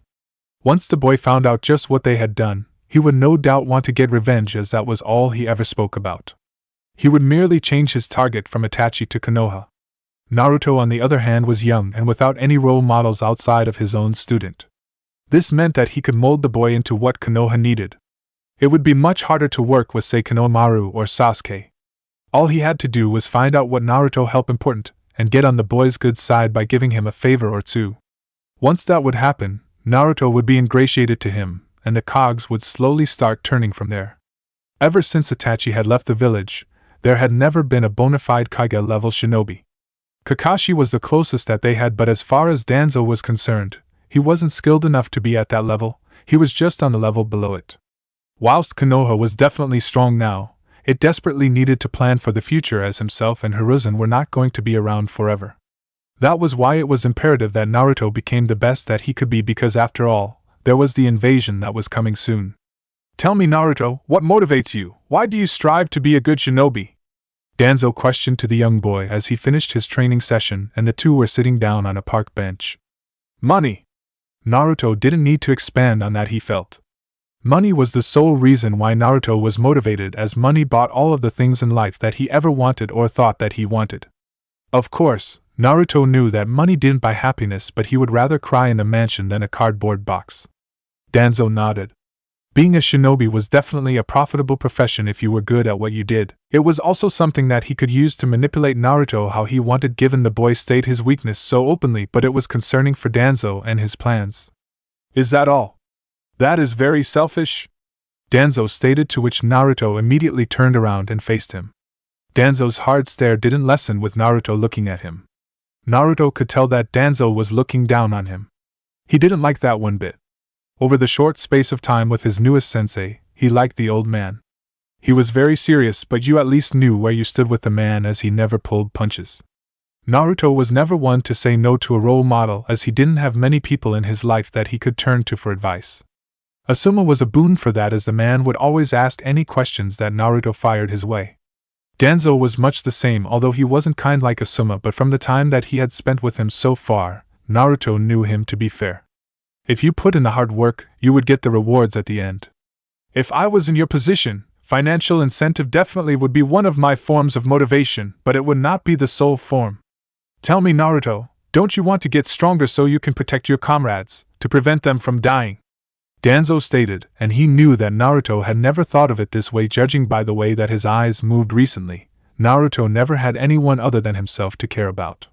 Now though, he had people like Asuma, Choji, and an annoying blonde-haired girl that made him constantly second-guess himself. Now that he had people that he liked to think that he could call his friends, Naruto realized at that moment that he didn't want anything to happen to them. He wanted them to be safe. He didn't want them to end up like Lee or even worse, Shikamaru, even though he had never met the guy. I guess that I never had anyone close to me that I wanted to protect, so I guess was very selfish. I don't want the people that I care about to be injured. I am still heavily motivated by financial gain, but I guess now I also have other forms of motivation. This just means that I have to be even stronger. I see, that's good of you, Danzo said as he wanted to reinforce what he considered positive behavior. Now tell me, Naruto-kun, what are your thoughts on Gaara? Danzo questioned, although he was confident in the answer that he was going to get. I hate him. Sure, he was fully within his rights to do what he did to Lee, but it is his whole attitude. He has no care for anyone around him. He even treats his brother or sister like absolute filth. Is shameful. No one should treat their family that way. That makes this next conversation that much easier then, Danzo said, more to himself than Naruto. The blonde-haired boy could only look on with confusion. There is a potential mission that I will give you, Naruto, but you won't find out any more information until you accept it, and once you accept it, there will be no backing out. Do I make myself clear? Naruto didn't even need to take a question to think about it. Yes, I am willing to go on this mission. Hey, wait a minute, are you even allowed to give out missions? From what I read, you were retired. That is what I want you to think. I am officially still an elite Jonin ninja, so I can hand out missions. Once he got a nod of understanding from Naruto, Danzo left off where he started. I am hereby giving you an S-ranked mission, Genin Uzumaki Naruto. The change in Danzo's tone of voice was noticeable to Naruto. The blonde-haired boy gulped as a slight amount of fear entered his body. An S-rank mission was completely unheard of. He had one A-ranked mission under his belt, and even that was by a massive stretch to say that he felt comfortable on the mission. He had increased his skill and confidence since that month, but he didn't know if he had improved that much. In the end, Naruto knew that he didn't have much of a choice. He signed up for this mission, and he was going to do as much as possible to ensure its completion. What is the mission, Danzo-sensei? Naruto asked. Danzo could see the fear, but he could also see the determination. He knew that he had made the right choice. Your mission is to kill Gaara Sabaka during your fight with him during the Chunin exams. Danzo simply stated, as he didn't want to overcomplicate things. There was a sigh of relief that went through Naruto when he heard this. His nerves about the S-ranked mission were much better now. The thought of killing another genin sounded nowhere near as scary as what had Naruto thought could have potentially been the S-ranked mission. Why is killing Gaara an S-ranked mission? Surely he isn't that strong, is he? Naruto questioned. As he said this, he realized that Gaara was the son of the current Kazekage. Outside of the fact that Gaara is an important political figure, Gaara is also the Jinchuriki of the Ichibi no Shikaku. You do know what Jinchuriki are, right, Naruto-kun? Naruto's eyes widened when he heard this. Briefly learned about that at the academy, I think. They are someone who has had a demon sealed inside of them from a young age, and they can call on their powers to aid them in battle, right? Naruto questioned, to which Danzo nodded. Precisely. What I am about to tell you is something that you are not allowed to tell anyone. Danzo stressed the importance of his message to Naruto. There is going to be an invasion on Konoha during the Chunin exams, with Sanigekure attacking Konoha. Danzo stated as he let the information sink into his student. What? Why? Naruto questioned with a look of seriousness on his face. Now that he had worked so hard to get to where he was and the friends that he had made, Naruto didn't want to lose any of it. The reason why Suna are attacking Konoha is because they are losing funding from their daimyo. He is sending most of his missions to Konoha, and as a result, the economy of Sanigekure is definitely struggling. They are attempting to make a power play and display to their daimyo that they are worth getting the missions back. They see Konoha as having enough missions and want to take back what they think is rightfully theirs. Well, they should fuck off. I mean, can't they earn those missions by merit like what we have done? We didn't get to be the strongest shinobi village without putting in the effort. Although he didn't agree with the choice of language coming from his student, Danzo definitely agreed with the sentiment. Wait a minute, why are you telling me this, Danzo-sensei? I could understand if all of the genin were getting told, but they aren't from what I am gathering. You're solely telling me. Perceptive. That is because you are no mere genin. From what I have seen in your training this month and your mission reports from Asuma, you are far and above the standards that need to be met to become a Chunin. You being in these exams is a mere formality, as if you don't get a promotion during the exams, I will promote you myself. Naruto couldn't help but clutch his fist in glee as he got what he wanted out of the exam, albeit not the way that he had expected. Yes. Gaara, as a Jinchuriki, is a critical part of the invasion. They plan for Gaara to unleash the demon whilst he is in the middle of the village and have the Bijou wreak havoc on Konoha. That is why it is imperative that you kill the Jinchuriki. Danzo stated, to which Naruto nodded in a serious fashion. He had no problems killing anyone as he had done it multiple times beforehand. What happens when you kill a Jinchuriki? I mean, there has to be some kind of seal, I assume, that holds back the beast, but what happens to that seal when the person dies? Naruto questioned, as he didn't know as much as he would like to know regarding the topic. He wanted to know what he was getting himself into. When a Jinchuriki dies, there is a shockwave of chakra that is sent out of the person as the seal breaks and the chakra of the demon blasts out. Depending on the quality of the seal when the death occurs, the explosion of chakra will be either instant or very shortly after. When you fight the Jinchuriki, go all out from the start, don't try and hide some of your abilities. Konoha needs to witness your abilities, as it will provide a massive boost for the morale of the village. Danzo stated, to which Naruto nodded. Things were about to get interesting for the blonde-haired boy very quickly. Chapter 7. Trying hard to reach out. So are you guys prepared for this? Naruto questioned as he ate the food in front of him. He and his two other teammates sat in one of the family-owned restaurants. The trio agreed as they wanted to catch up one last time before they could potentially face one another during the exams. Well, Choji and Ino were already resigned to the fact that they would be facing one another, as they were scheduled to fight each other in the first round. Meanwhile, Naruto was scheduled to fight Sasuke Uchiha. Yeah, for sure. Ino grinned. She had spent a good part of the month absolutely training her butt off. She was as ready as she would ever be. Choji was much the same in the way that he stated that he was ready for this. Naruto was somewhat satisfied, but he had concerns that ranged far beyond the exams. He didn't want to see any of his friends get any sort of permanent injury. The invasion that is coming up was constantly plaguing the mind of the young boy.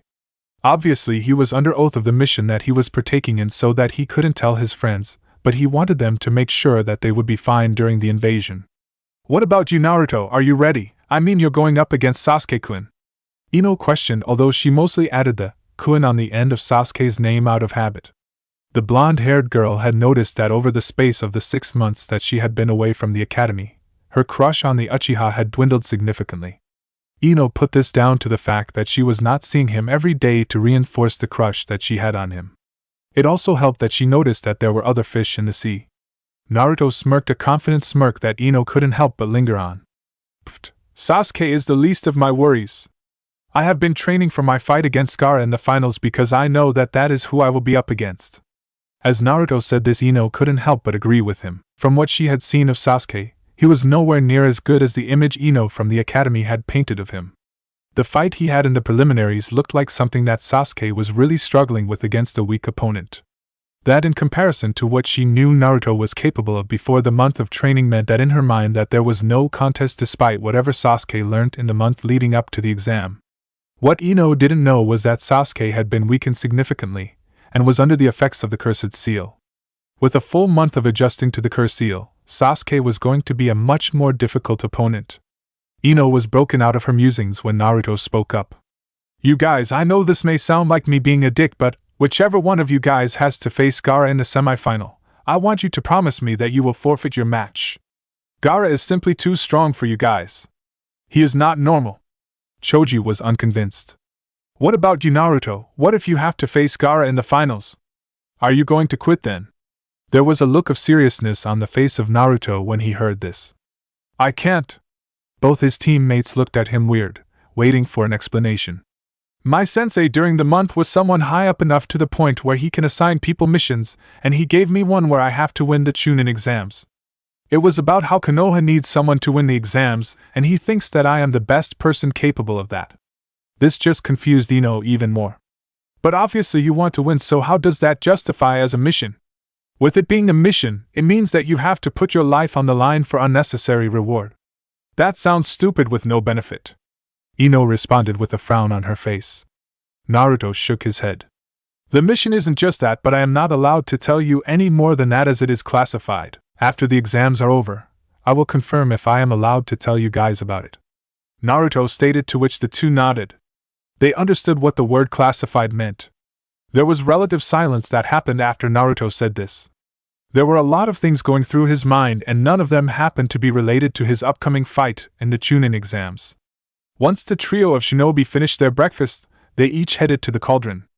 Their lives would never be the same after this day. As this was happening, there was a man who was very curious as to the outcome of the Chunin exams. That man was none other than Jiraiya. He desperately wanted to watch his godson in action. He would have liked to have spent the previous month training his godson, but unfortunately for him, duty stood in the way. He had been given an order by not only his boss but also his sensei to train his sensei's grandson. Jiraiya wished he had the ability in him to say no to a mission, but he didn't. He would have much rather spent the time teaching Minato's son, but instead he was stuck with looking over the seal that held back the Kyuubi. He was under direct orders to sign Konohamaru to the Toad contract. This was something that Jiraiya actually didn't agree to. Instead, he told the Sandaime that he would judge the boy on merit, and if he was worthy, he would sign the boy to the contract. The thing was, Konohamaru was actually a fairly likable kid, and he had nothing against the boy. He even found it admirable, as he was going to beat some sense into the Hyuga kid for what he did to his cousin. Jiraiya simply thought that the Toad clan would have no objection to having 2 summoners when he signed Naruto to it in the future. That was something that Jiraiya wasn't concerned about. What he was definitely concerned about was the fact of who happened to be the boy's sensei during the previous month. It was none other than Danzo. That was a recipe for disaster if Jiraiya ever saw one. He did not trust the actions of Danzo for a second, and wasn't going to trust the life of his godson. When he had gone to spy on the two of them, all Jiraiya ever spotted was Naruto working on his taijutsu, fuinjutsu, or simply talking with Danzo. All of this happened in a wide open field. Danzo was obviously not doing this out of the goodness of his heart, and there was definitely some ulterior motive, but Jiraiya couldn't think of what it was. If he wanted to make the boy into a mindless drone, this was not the correct place to do it at. Also, Naruto was far too high profile of a political figure for something like this to not get noticed. Jiraiya concluded that Danzo wasn't trying to make Naruto into one of his mindless, but outside of that, he had no idea. The problem was, because he hadn't built up any form of bond with Naruto, he couldn't just simply go up to the boy and break the conversation that the two were having. He had no right to be able to do that without dropping the bombshell that was Naruto's parents' identity. That was not something that he wanted to deal with. The fact was that he simply had to wait until the exams, or rather the invasion, was over before he could properly introduce himself to Minato's son. Jiraiya also happened to be beyond curious as to what sort of shinobi Naruto was. When he first came back to the village, he spoke with his sensei, who relayed what he had seen during the preliminaries. That was not that much. The one thing that Naruto had on his side was his speed, and that he could pack a mean punch. Outside of that, Jiraiya had no idea just how good the boy was. Of course, he had heard all the praise in the world coming from Asuma, but he wasn't going to believe that until he saw the kid in action. It was clear to the Toad Sannin that he would just have to be patient. He didn't like the sound of that. Hiruzen sat in his seat, patiently waiting for his Chunin exams to start. Chatter was rampant in the stands as they rather impatiently waited for their chance to see the best up and coming shinobi that the world had to offer. As far as Hiruzen was concerned, this was finally the chance to see just how good of a shinobi Minato's son was. He had heard glowing reviews from his student, and he was finally going to get to see the boy fight properly. He could easily tell that during the fight with the puppet user, Naruto was holding himself back and not showing all of his skills. Up against someone like Sasuke Uchiha, and if he made it to the next round, his grandson was going to be a far greater test than what Naruto had seen so far. Hiruzen was confident though that Naruto wouldn't make it to the grand final, as he personally had been training his grandson. He didn't want to put the young boy's life at risk if he could avoid it, and Hiruzen much rather preferred to have Jinchuriki versus Jinchuriki rather than lose a political piece such as young Naruto. As he looked down at the arena where the Genin stood, Hiruzen noticed that there was one crucial absentee. That was the last loyal Uchiha to Konoha. Because of his status, it was kind of paramount that he actually attends the event and put on a good show. It would do wonders for the economy of Konoha, as faith would be restored in the ability to protect the people. When questioned about the appearance, or lack thereof, of the Uchiha, Hiruzen decided on delaying the start of the Chunin exams for 15 minutes so that Sasuke would have enough time to arrive. When he heard this, Naruto was heavily annoyed. He hated people that got special treatment. He was someone that worked his guts off and got to where he was through sheer hard work and determination. Nothing was given to him on a silver platter, and no one gave him any breaks in life. He hated favoritism, he absolutely hated it. The blonde Genin lived by the motto that you have to earn your living. If Naruto got handed a whole wad of cash, it wouldn't feel anywhere near as good as money that he had put in the hard work to obtain through his own means. In any fashion, it at least let the trio of Team 10 talk amongst themselves for a little while. Konohamaru, being a social creature, decided that he was going to join the conversation. "Hey guys, are you guys ready for the finals?" Konohamaru questioned as he had a massive grin on his face. Naruto scoffed whilst Choji decided to entertain the boy in a conversation. "Yeah, we are. We have to be, as these exams are going to be really tough." This didn't deter or faze Konohamaru as the grin on his face stayed there. "Well, I reckon I'm going to win it all. I was training really hard over this past month with my grandpa and Jiraiya-sensei. I doubt anyone else got to train with people that strong." When he heard this, Naruto chuckled. "Just because you got stronger, what makes you think that you're going to make it to the final? All of the other people here have been getting stronger, and from what I saw during the preliminaries, you need all the help you can get, since you can't win by skill, as you have to resort to getting lucky and farting." Cue the embarrassment for Konohamaru, as he never got to live that down. His grandfather constantly reminded him about it when they were training. "Shut up, team! I was fighting at a handicap against Kiba. Orochimaru placed a seal on my chakra network which screwed up my chakra control really bad. Now that I have had that removed and trained, you will see when I smash your face in. Oh, wait a minute, you won't get there cause Sasuke team will beat you," Konohamaru stated as he engaged in what he thought was banter. Naruto and the others didn't see it that way. He saw the insult though, and decided to engage his potential future opponent. "So I destroyed the person who you tried to fight in the middle of the street and got nervous all over. Niji is someone who is stronger than me. Do you really think you have a chance?" Naruto questioned, to which Konohamaru stumbled for a second before his bravado returned. I guess we will just have to wait and see, team. Konohamaru angrily replied before turning his attention to his grandfather up in the box. Naruto grinned whilst Choji looked at Naruto unconvinced. Do you really think you're weaker than Neji? Choji whispered, to which Naruto shook his head. Nah, but he doesn't know that. Naruto replied with a grin that had mischievous written all over it. The trio of shinobi that made up Team 10 didn't have to wait that long at all, as Gemna Shiranu, who was the proctor for the final exam, apparently started speaking to the hopefuls. Listen up, kids. The games are about to start, so everyone but Konohamaru Sarutobi and Neji Hyuga can all go and wait in the stands for the match to finish. Gemna stated, to which all of the Chunin hopefuls nodded and made their way to the room. Naruto was the last to make his way up, as he wanted to survey the crowd one last time. This was finally his big break as far as he was concerned.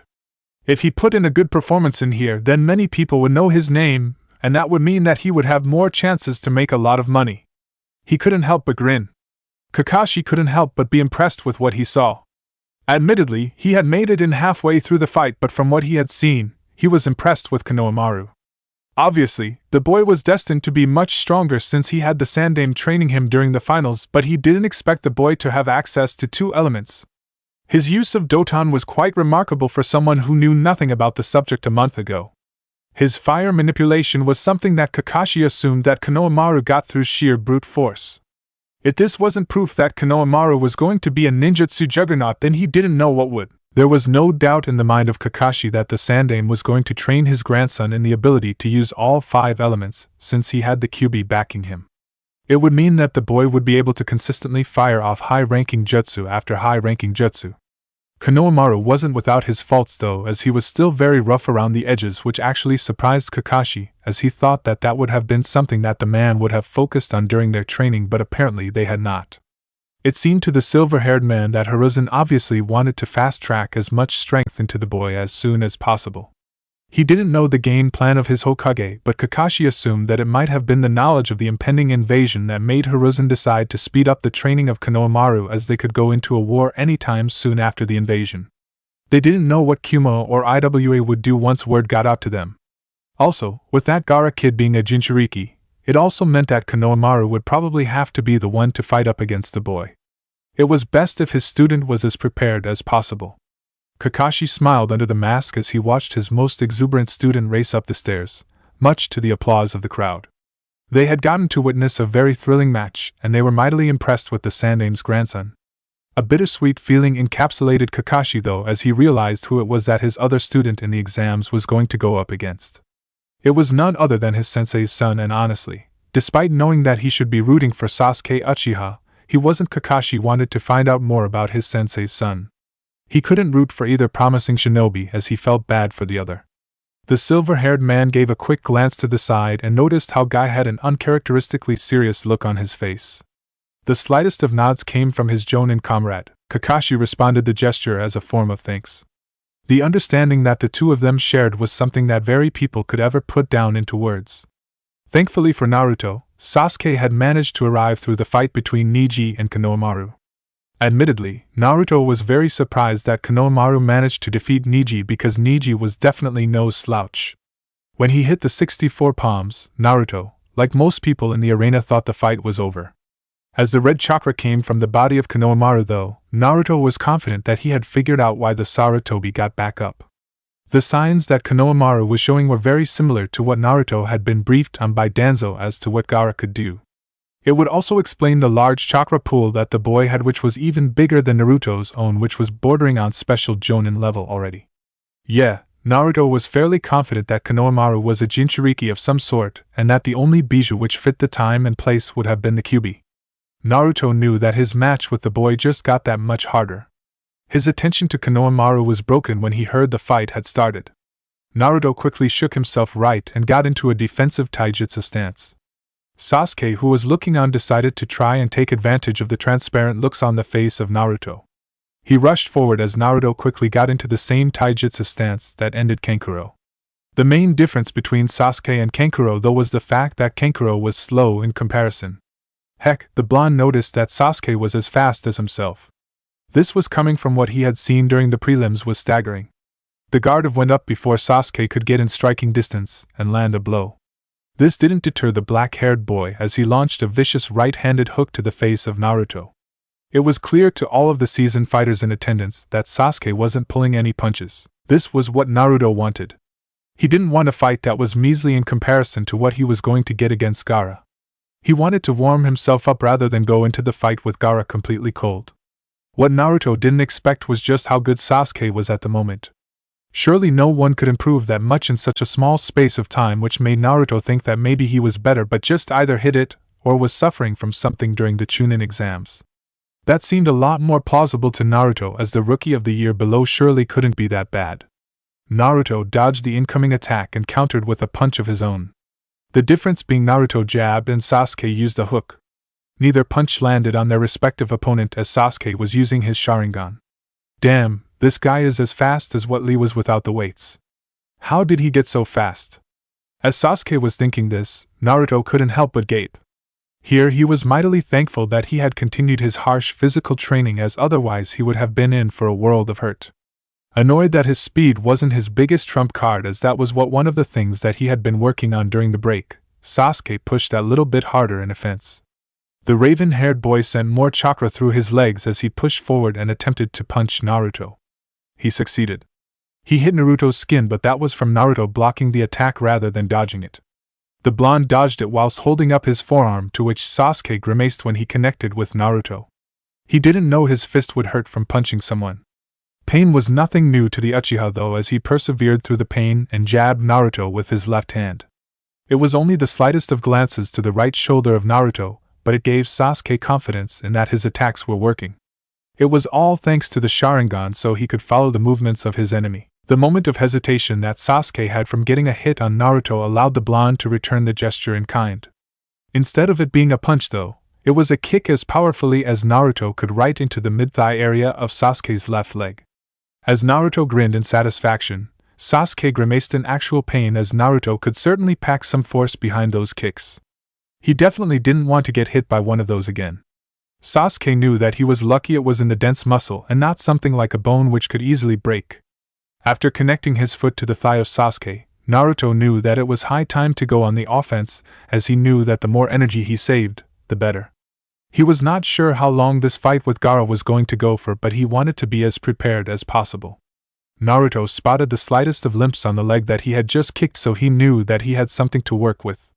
Naruto launched another kick to the leg of Sasuke, but thankfully for the Uchiha's sake, he had the presence of mind to dodge the incoming attack. Naruto grinned. He sprinted forward as he saw his opponent make his mistake. Sasuke jumping up in the air to dodge the attack, as it allowed Naruto the chance to predict where he was going to land. Naruto pulled out 3 shuriken and threw them in line with where Sasuke was going to land. Sasuke managed to block these with his Sharingan, and a kunai at hand before he threw the kunai in retaliation. Naruto dodged the attack and slid along the ground, heels first into Sasuke's ankle the second it would hit the ground. Sasuke smirked when he saw this.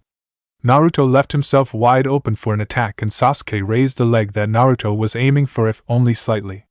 He wanted to keep the illusion that Naruto could go for it. Right at the last second, Sasuke pulled the leg that Naruto was aiming for. Sasuke planned to land on his other leg and smash Naruto in the face with his foot. This was what Naruto wanted, as he immediately changed direction and went after the foot that had just been planted on the ground with a powerful fist right into the Achilles tendon. Now the Uchiha were never known for being a vocal clan, but in this case, Sasuke took an exception as he vented the pain that his ankle was going through. Naruto didn't waste any time and immediately went on the offensive, as he purposefully brought the bones in his limbs right beneath the surface just so that his hits had that little bit extra oomph behind them. The blonde-haired boy took another quick jab into the ankle before getting up and gave his opponent a sweeping leg kick on the same very ankle. Naruto could tell that something had been done as Sasuke quickly brought his other foot down to the ground and favored leaning on it. Naruto only paused for a split second though as he continued the assault. I can't block attacks. I have to dodge and turn this into a ninjutsu fight. I have to use chakra to keep up at that speed, whereas it looks like he doesn't have to. Sasuke thought to himself, as he grimaced slightly when he put some weight on his ankle. Naruto had been on the offensive for the past 5 minutes and had progressively gotten more hits in on his opponent, the longer that time went on, as Sasuke's chakra supply was getting smaller and smaller. The Uchiha jumped back and quickly went through the hand seals of the trademark jutsu of the Uchiha clan.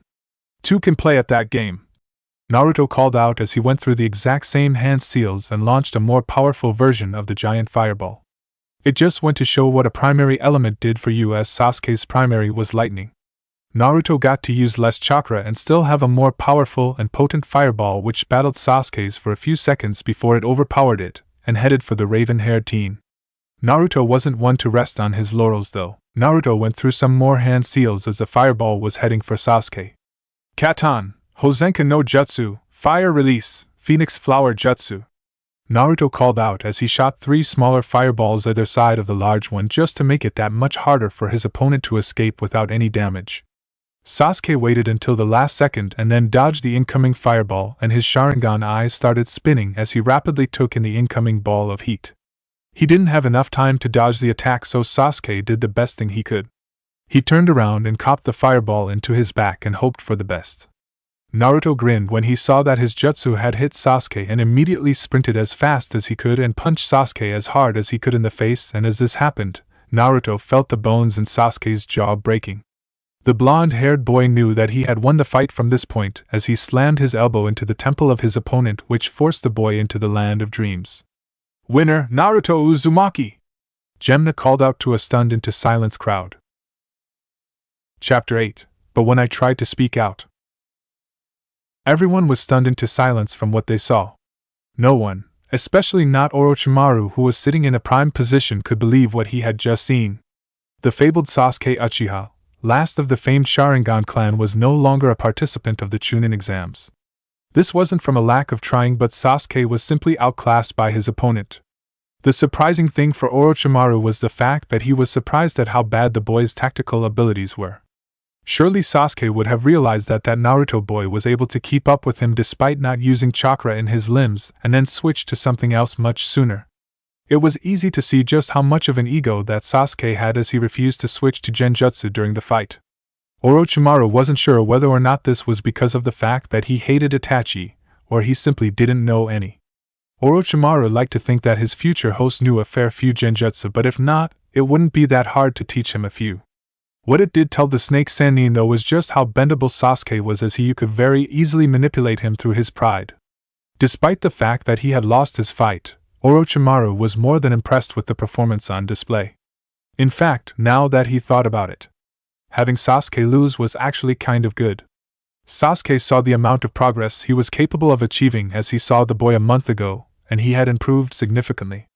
The loss would be something that he could no doubt manipulate to make the boy come and join his side, but that wasn't the thing that made Orochimaru internally cackle at the situation at hand. Just from a glance, he could tell who the boy who had just beaten Sasuke Uchiha was.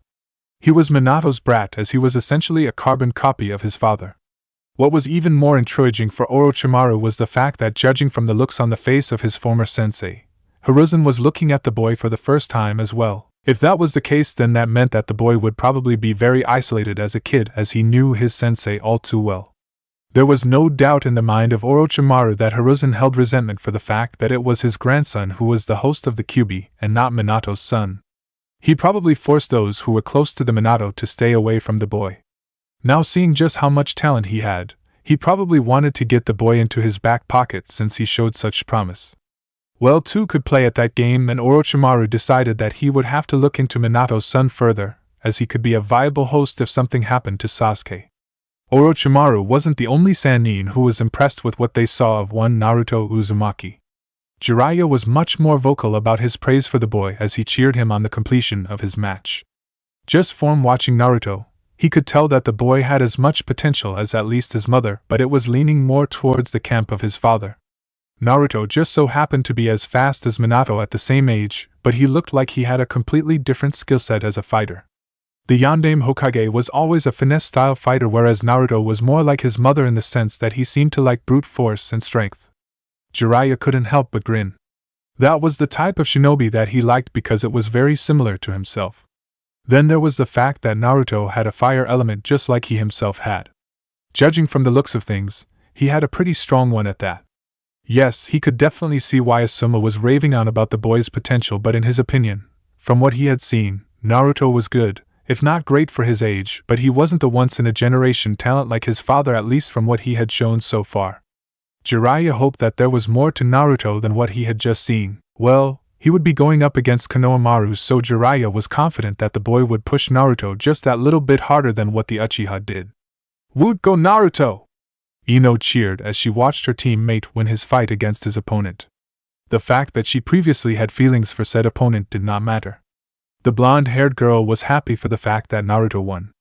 If she was completely honest with herself, she was kind of glad that Naruto won rather than Sasuke, as Naruto was her teammate. He was the one who she spent time with, but most importantly, he was her friend. Sasuke, on the other hand, wasn't, and he was as fun as eating wet puzzle pieces wrapped around bits of chewed-off eraser. Sakura, who was nearby but not in the competitor's area, watched this and was completely surprised at the fact that her former best friend was cheering for her supposed crush's defeat. Maybe she really has changed over these past few months, like she had telling me.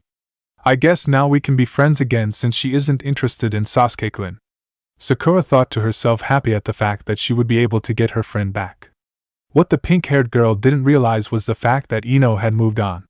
She had tried to be friends with Sakura, but the Team 7 Genin had threw all of those attempts right back in her face. It wasn't just that though. Ino realized just how weak Sakura was, and to be honest, she didn't want to be friends with someone who didn't take their shinobi training seriously. Death was a very serious thing in their profession, and Ino, as selfish as it sounded, didn't want to see other people that she was close to die yet again. She had already been through it enough with Shikamaru, and she had every intention of keeping it at just her former teammate. Sakura, who had the exact same motivation to train as Shikamaru, was someone who there was a very high likelihood of something bad happening. Sakura really needed to take things seriously, as being a shinobi wasn't just a job. It was a way of life, and if you didn't put in absolutely everything, you were going to get killed, if not worse. Before she could go any more into her thoughts, Ino was interrupted by the voice of the Chunin exam proctor permeating the air. It was now time for something very important to the blonde-haired girl. It was her fight with Chuji, and it was something that she was both excited and apprehensive about. She turned to Naruto for support, but he didn't have a grin on his face like he normally did. I'm not going to cheer for either of you because I think that would be unfair for the other person. Good luck, Ino and Choji, and may the better ninja win, Naruto stated as Ino noticed that Choji was also looking at Naruto for advice. Ino realized just how much stronger Naruto was than herself, and Choji in that moment, despite not even displaying any skill. The simple fact that they both turned to him for advice and guidance said it all, really. Even if Ino was the strategist out of the three of them, Naruto simply had this leadership quality that none of them could match. Winner of this match and advancing through to the next round is Ino Yamanaka. Despite the fact that she had just won the fight, it felt like a hollow victory for the blonde-haired girl. Choji was still not over his fear of hurting his teammates in a competitive match, as she noticed that there were several times that he pulled back slightly, and those seconds, if he had carried out with his hit from the start, would have meant that there was a different winner. Sure, she didn't like hurting her teammates, but she wasn't afraid to do what was necessary. That was the difference in the end. The winner was the person who had the bigger balls, and that turned out to be Ino. To the civilian eyes, though, they couldn't have cared any less. If it was at all possible, they loved this fight more than the fight with the underdog and the Uchiha clan heir. This was a fight of two completely different fighting styles, whereas the fight between Naruto and Sasuke was brawn versus brawn, with Naruto coming out on top. On the other hand, Ino v Choji was finesse and strategy versus brawn, with there being multiple near misses, but in the end it was an amazing fight for the crowd to watch. It was long, but not a single spectator thought that it was drawn out and slow-paced. There was always something going on. Ino winced as she clutched her right triceps, as Choji had managed to hit it hard and cork the muscle. Outside of that and quite a large amount of bruises, that was all the damage that had been done for the girl. Choji was similar except for a cut that sliced a little deep into the shoulder muscle. The train of thought was interrupted by the proctor of the match. Winner by forfeit is Gaara Sabaku. The three shinobi turned their head around at a fast pace and noticed that the blonde-haired girl from Sunigakure had just thrown in the proverbial white towel. To be honest, this wasn't something that Naruto hadn't already thought of, but it did disappoint him. Here he was hoping that he would have been able to find out some more information about Gaara. With the fight between Gaara Sabaku and Temari Sabaku being the final round of the quarterfinals, can Konohamaru Sarutobi and Naruto Uzumaki please come down to the arena for the first semi-final? The resulting booing from the forfeit was replaced with cheering. They knew that Konohamaru was definitely a good shinobi as it was in his genes, and that Uzumaki kid had shown real promise as he had managed to defeat Sasuke Uchiha as well as being the third priced favorite to win the tournament itself behind Gaara and Niji Hyuga. They were very much interested in watching this match.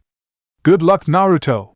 Ino cheered for her teammate and gave him a hug. There was a slight change in complexion for the Uzumaki's face, but he had the sense of mind to return the hug. Konohamaru, who was looking on, was a bit miffed to say the least. It wasn't just the fact that he thought Ino was fairly attractive and the fact that she was actually a pretty good kunoichi, but mostly how his opponent was getting encouragement from people he cared about whilst he was getting none. Both of his teammates had been knocked out of the tournament, although, to be fair, Konohamaru seriously doubted whether or not Sasuke would cheer for him even if he was here. Konohamaru made his way down the stairs whilst Naruto shined into the arena. There was a massive grin on the face of Naruto as he couldn't wait for this. Ever since learning about Jinchuriki and watching Konohamaru's previous fight, the blonde-haired, blue-eyed boy was keen to have a spar before the real deal in his next match. The other reason why Naruto was excited was that there was no doubt with being a Jinchuriki, Konohamaru was definitely going to favor using ninjutsu as his primary form of offense and defense. This for Naruto was a fresh change of pace. He was used to going blow for blow in a taijutsu fight. His fight with Naruto was definitely going to be a dick measuring ninjutsu battle. "You won't be getting lucky like you did against Sasuke team. I'm going to be winning this fight, going on to win the exams and finally take the hat off my grandpa." Konohamaru boasted proudly enough that everyone in the arena got to hear him. The grin that was on the face of Naruto was gone, and a smirk replaced it. "Please, do you really think you have a chance of any of that? You're about to go one-on-one, mano-a-mano up against the Great One, and by the time I've gone to Suna, Iwa, Kiri, Kumo, and finally back via Kirigakure, I will layeth the smacketh down on your candy ass. After this, I will be known as the People's Champion, and I will become the Hokage." Admittedly, he was saying that he would become the Hokage just to spite his opponent, but then when he thought about it, being famous, having tons of money, a mountain with his face on it, but most importantly, money, it actually didn't sound that bad. Of course, Naruto was solely thinking of the positives and had never given the negatives of the position a single thought, but hey, he was a kid. Naruto saw the fury on the face of the scarf-wearing boy and he grinned. He knew that he had gotten underneath the skin of his opponent. Gemna, like most shinobi after having seen the quarterfinals, eagerly wanted to find out just how good these two were. That was why he didn't wait all that long at all to start the match. The resulting cheer only further served to add pressure onto the shinobi in question, but they didn't hide from it, they relished in it. "Begin!" And the second that Gemna called this, Naruto was off like a rocket. This was a stark contrast compared to the fact that in all of his other fights, including his preliminary round fight against Kankuro, he was very much a defensive-based fighter. Naruto was hoping to catch his opponent off guard. He did, and his speed was simply too much for Konohamaru to react when not prepared. Naruto punched hard to the face of Konohamaru right along the jawline.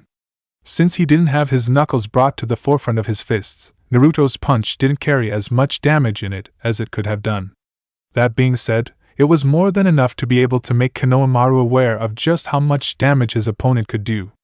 Naruto followed it up with a kick to the stomach of his opponent, which made the boy skid along the ground due to the force. Naruto continued the chase for his opponent as Konohamaru did a flip, and went through some hand seals very quickly. "Katan, Gakkaku no Jutsu, Fire Release, Grand Fireball Jutsu!" The scarf-wearing Genin called out as he fired of his jutsu. Naruto had to backpedal as he himself went through the hand signs and released the exact same jutsu, although Naruto's was much hotter and more potent. It just went to show that learning elemental manipulation happened to be very beneficial. The two fireballs collided, and it was Naruto's one that won out in the end as he stalled for a little bit before pushing on to Konohamaru. After having seen what happened to Sasuke, Konohamaru made sure that something like that didn't happen again. Doton, Dorihiki no Jutsu, Earth Release, Earth Wall Jutsu, and a 6-foot-tall wall quickly rose out of the ground and blocked the fire from hitting Konohamaru. Naruto wasn't one to rest on his laurels though, as he jumped on top of the wall and peered down. To his surprise, when he looked below the wall, he didn't see any sign of his opponent at all. The blonde-haired boy quickly assumed that Konohamaru had done some kind of jutsu and went underground. Naruto decided to stand on top of the earth wall as it would give him the greatest viewpoint in the stadium, and would make it that much harder for Naruto to get caught off guard. He would be able to solely focus on his reaction times on the dirt beneath him. Well, that was until he saw something out of the corner of his eye. That must be one of the clones that he used in his fight against Niji. Naruto stayed on top of the wall as he waited until the clone got towards him and punched it hard in the face. It immediately dispelled and Naruto turned around to face the other direction and saw another Konohamaru coming at him. This must be the real one, Naruto thought to himself as he waited for it, and gave it a hard kick which dispelled the jutsu. Shit, it was just a clone. Before Naruto had any time to think things through, Konohamaru had already come up out of the wall that he was standing on, and gave Naruto a powerful uppercut to the jaw. Konohamaru knew though that one punch was not enough to secure the victory, so he gave two more to the stomach of Naruto, as they were falling towards the ground. Naruto blocked the second punch. He also channeled his chakra into his hand and allowed his knuckles to become more pronounced, and gave a very fast jab to the jaw of Konohamaru which rocked the boy. To be honest, Naruto was impressed with the stamina that his opponent had. He didn't know many people who could survive that many of his punches and come back without there being any sign that he had even done any damage. Katon, Gakaki no Jutsu! Fire Release, Grand Fireball Jutsu! Konohamaru called out as he launched yet another fireball in the direction of Naruto. Instead of fighting fire with fire, this time Naruto dodged it and turned and faced Konohamaru. Naruto noticed that his opponent didn't even show any signs of chakra exhaustion yet. It was during this that he had an epiphany. He couldn't go jutsu for jutsu in a pissing contest with Konohamaru, as he would certainly lose. That didn't even factor in the fact that he would be going up against another Jinchuriki in the next fight being the grand final. He knew that he had to end this fast. Naruto ran forward towards Konohamaru, but unfortunately for him, Naruto had to dodge the efforts of Konohamaru, who wanted to keep the fight long-ranged. The scarf-wearing boy had his hands in the final seal of the Katon, Hozenka no Jutsu, Phoenix Flame Jutsu, and he was constantly firing off small fireballs in the direction of Naruto. It was keeping Naruto at bay as his opponent was a Jinchuriki, and could keep using jutsu after jutsu and not get tired. It annoyed the blonde how he had to work so hard for his gains in the stamina department, whilst Konohamaru just got born with godlike stamina. To be fair though, Naruto knew that he couldn't complain as he had a bloodline himself which most people couldn't say. It wasn't all sunshine and roses for Konohamaru though, as he was starting to feel slightly fatigued. Ever since he had been told that he was a Jinchuriki of the Kyuubi no Kitsune, it explained a lot of things to the youngest member of the Sarutobi clan. It explained why he always had trouble learning the clone jutsu, and why Ebisu in the end decided to teach him the shadow clone technique after getting the approval of his grandfather. It also gave Konohamaru answers to some stray thoughts that he had been having along the lines of being different to other kids. Whenever he would play ninja with everyone, all of the other kids would eventually tire out over the course of the game, but he never did. He never really thought much of it, but now he at least knew why that was the case. The answers to some lingering questions that Konohamaru had weren't just positive questions though, as he found out why some people would give him foul looks. Even if he wasn't the most switched-on kid, Konohamaru knew that those looks weren't because of the harmless pranks that he used to pull. They were looking at him that way because of the fact that he had a demon sealed inside his stomach. Thankfully, any of the bad thoughts that he had were quickly pushed away by his grandfather, who used the analogy of the kunai and the storage scroll as a way of making Konohamaru aware of the difference. He did make a note of just how dangerous the chakra was and that he had to be very careful with it. The best way that Konohamaru had decided to combat that was to become so strong on his own that he wouldn't need the Kyuubi. For the Sandaime Hokage, this was the perfect answer that he wanted to hear. That was because he knew more about being a Jinchuriki than his grandson did, and that the Kyuubi, having watched Kushina and Mito, really only augmented your own power rather than giving you a completely new power. And that was exactly what the two members of the Sarutobi clan focused on. The duo focused increasing the speed and power of his attacks as he knew he would need that given his opponents. The other physical thing that Konohamaru worked on was the speed in which he could go through hand seals.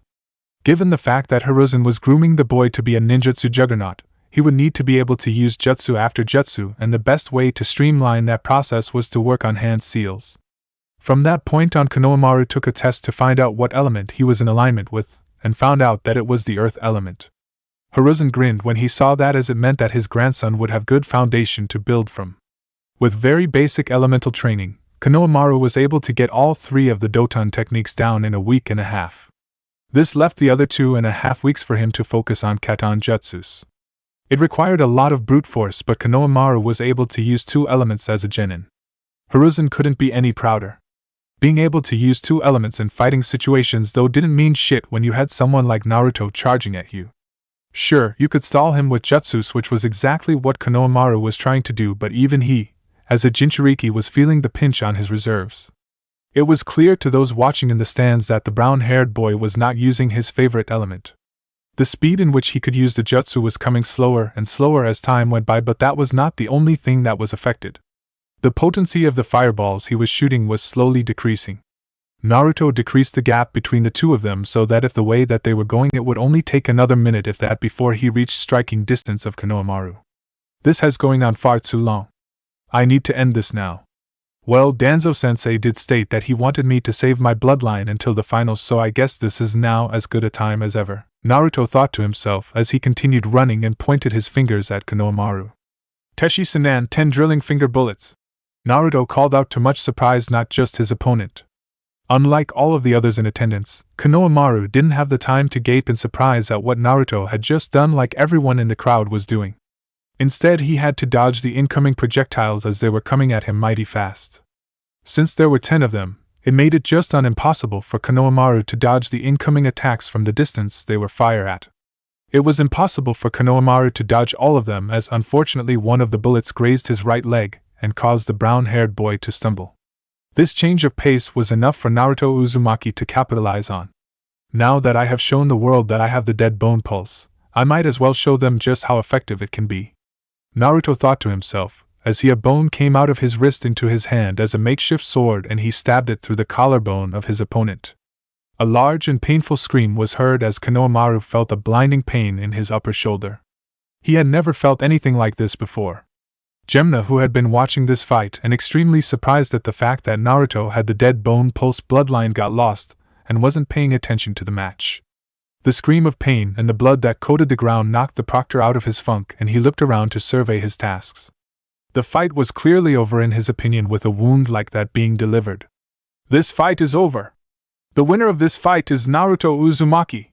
Normally, there was this casual smile on the face of Kakashi, and there was very rarely, if ever, a moment that would force the elite Jonin to change this. Much could be said about Guy, his eternal rival. Now Kakashi and Guy were intently staring at what was right in front of them. None of them could believe the fact that Naruto Uzumaki possessed a bloodline, and the Kagaya one at that.